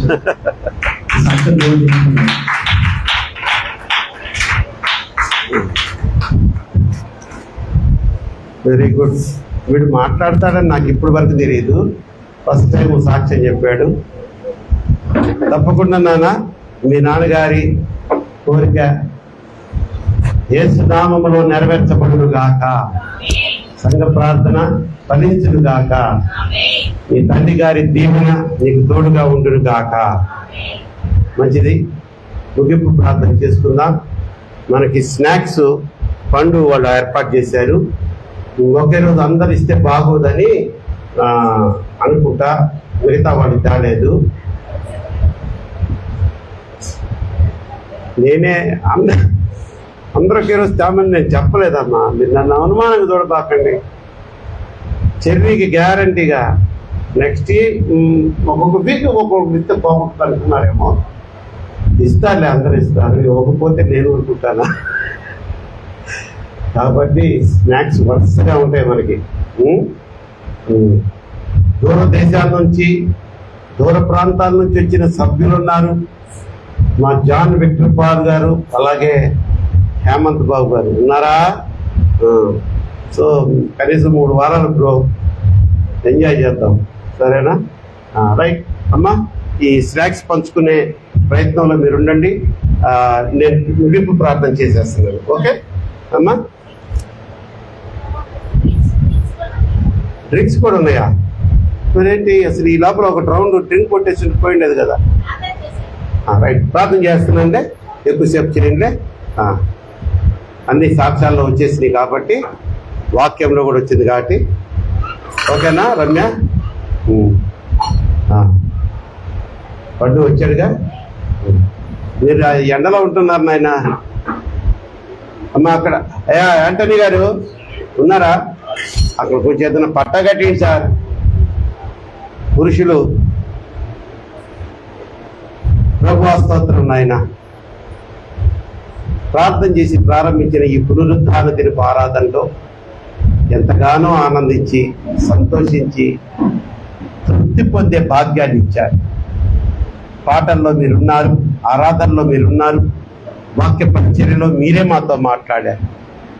ఇదిగో నాయన, యవ్వన కుమారులు కుమార్తెలు ఇంటర్మీడియట్ ఫలితాల్లో అద్భుతంగా రాణించి సాక్ష్యం కూడా చెప్పే అంత ధైర్యాన్ని బిడ్డలకు ఇచ్చారు. వారికి మీరు ఇచ్చిన నమ్మకాన్ని బట్టి స్తోత్రాలు చెల్లించుకుంటూ, నా రక్షకుడా, నా దేవుడా, మమ్మల్ని అందరినీ క్షేమంగా తీసుకొచ్చారు. సురక్షితంగా మమ్మల్ని మా గృహాలకు చేర్చండి. ఇదిగో నాయన, అనుకోని రీతిగా 2 కూలర్లు కొనాలని వెంటే 4 కూలర్లు మీరు మాకు బహుమానంగా ఇచ్చినందుకు స్తోత్రాలు చెల్లిస్తున్నాను. 2 కూలర్లు నా తండ్రి, సంఘాన్ని ప్రేమించి, మీకు లోబడి, మీ అందు భయభక్తులు కలిగి స్పాన్సర్ చేసినటువంటి, కానుకగా సమర్పించినటువంటి డాక్టర్ శాంతారావు గారు, వసంత కుమారి గారులకు, వారి కుటుంబీకులకి, వారి బిడ్డలకి నూరింతల ప్రతిఫలము, ఆశీర్వాదం దయచేయండి. అలాగే మరొక కూలర్కి స్పాన్సర్ చేసినటువంటి మీ కుమార్తె డిప్పు తల్లి సునీల్ బాబు, అలాగే నా తండ్రి నీళ్ళు తల్లి, చోటు తల్లి గురించి కూడా ప్రార్థన చేస్తున్నాను. అయ్యా, వారికి సకలము మీరు ఇచ్చారు. దీర్ఘాయుషు, మంచి ఆరోగ్యం ఇవ్వండి. రక్షణ పొందుటకు మారు మనసును దయచేయండి.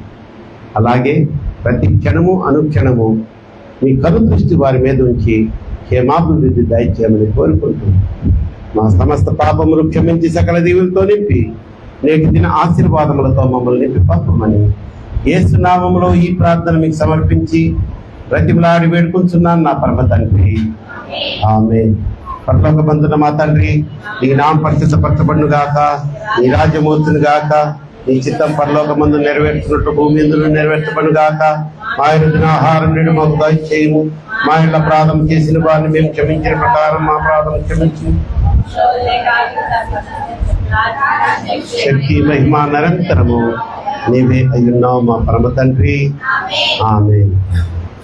మన పరమ తండ్రి అయినటువంటి దేవుని ప్రేమయు, మన ప్రభువును ప్రియరక్షకుడైన యేసుక్రీస్తు వారి కృపయు, పరిశుద్ధాత్మ దేవుని అన్యోన్య సహవాసము ఇక్కడ కూడి వచ్చిన ప్రతి బిడ్డకును, రైల్వే క్రిస్టియన్ సమాజంలోని ప్రతి కుటుంబీకులకును, ఆన్లైన్లో సపోర్ట్ చేస్తున్న కుటుంబీకులకును, సకల పరిశుద్ధులకును సదాకాలము తోడై ఉండును గాక.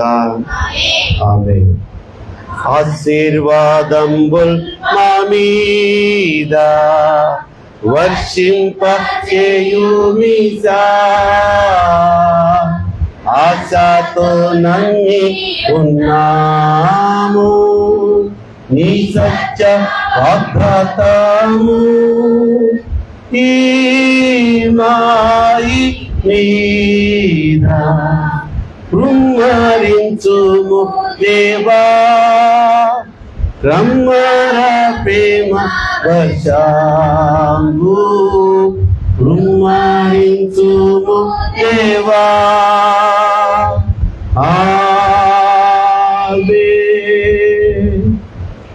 ఆమేన్. దేవుడు మీకు తోడై ఉండును గాక.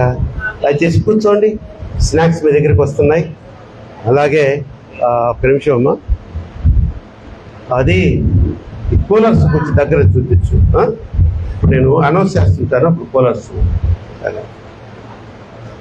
మళ్ళీ వీడియో తీనా? ఆఫ్ చేసావా? చేయొద్దు. ఇదిగోండి కొత్త కూలర్లు 4 వచ్చినాయి. ఈ యొక్క బలిపీఠం మీద ఒక కొత్త కూలర్ ఉంది, ఇక్కడ కింద ఒకటి ఉంది, అక్కడ ఆడియన్స్ లో అక్కడ ఒకటి ఉంది. ఇదిగోండి ఇక్కడ ఇదిగోండి బ్లూ కలర్.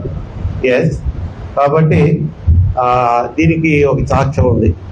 ఒక్కటి కొందాం అనుకున్నాను, సరే రెండిటికి డబ్బులు సమకూర్చబడ్డాయి. తీరా అక్కడికి వెళ్ళేటప్పటికి ఎలా కొంటున్నావు, 2 చాలవు, 4 కొనిస్తే పోలేదా? సరే మనకి ఇంత పెద్ద సంఘం ఉంది, అనౌన్స్ చేద్దాం, మీరు ఎవరైనా 2 కూలర్లు ఉన్నాయి, ఒక కూలర్ కొనుక్కోండి, కొనుక్కొని మాకు దానం ఇచ్చేసేయండి. దానం కానకూడదు, కానుకగా మీరు ఇవ్వచ్చు. ఒక కూలర్ కాస్ట్ 5000. చాలా క్వాలిటీ ఉన్న కంపెనీ అది. కనుక అర్థమైందని నా మాట మీకు అర్థమైతే 2 కూలర్లు ఉన్నాయి. ఆ కూలర్లు మీరు స్పాన్సర్ చేయాలనుకుంటే కూలర్కి స్పాన్సర్ చేయొచ్చు. ఈ 2 కూలర్కి మాత్రం, ఒక కూలర్కి మా రెండో బావ గారు డాక్టర్ శాంతారావు గారు, మా అక్కయ్య వసంత కుమారి గారు స్పాన్సర్ చేశారు. ఇంకో కూలర్ మాత్రం ఇంకొక అక్కయ్య, అరుంధతి అక్కయ్య తెలుసుగా మీ అందరికీ. అరుంధతి అక్కయ్య వాళ్ళ పెద్ద కుమార్తె హైదరాబాద్లో ఉంటారు. వాళ్ళకి ఫోన్ చేసి అడిగితే వాళ్ళ కూలర్కి మనీ ఇమీడియట్గా నాకు ఫోన్పేలో వేసేసారు. సో ఆ కుటుంబం స్పాన్సర్ చేశారు. ఓకే, దేవుడు వారి కుటుంబాన్ని దీవించి ఆశీర్వదించుగాక. ఆమేన్.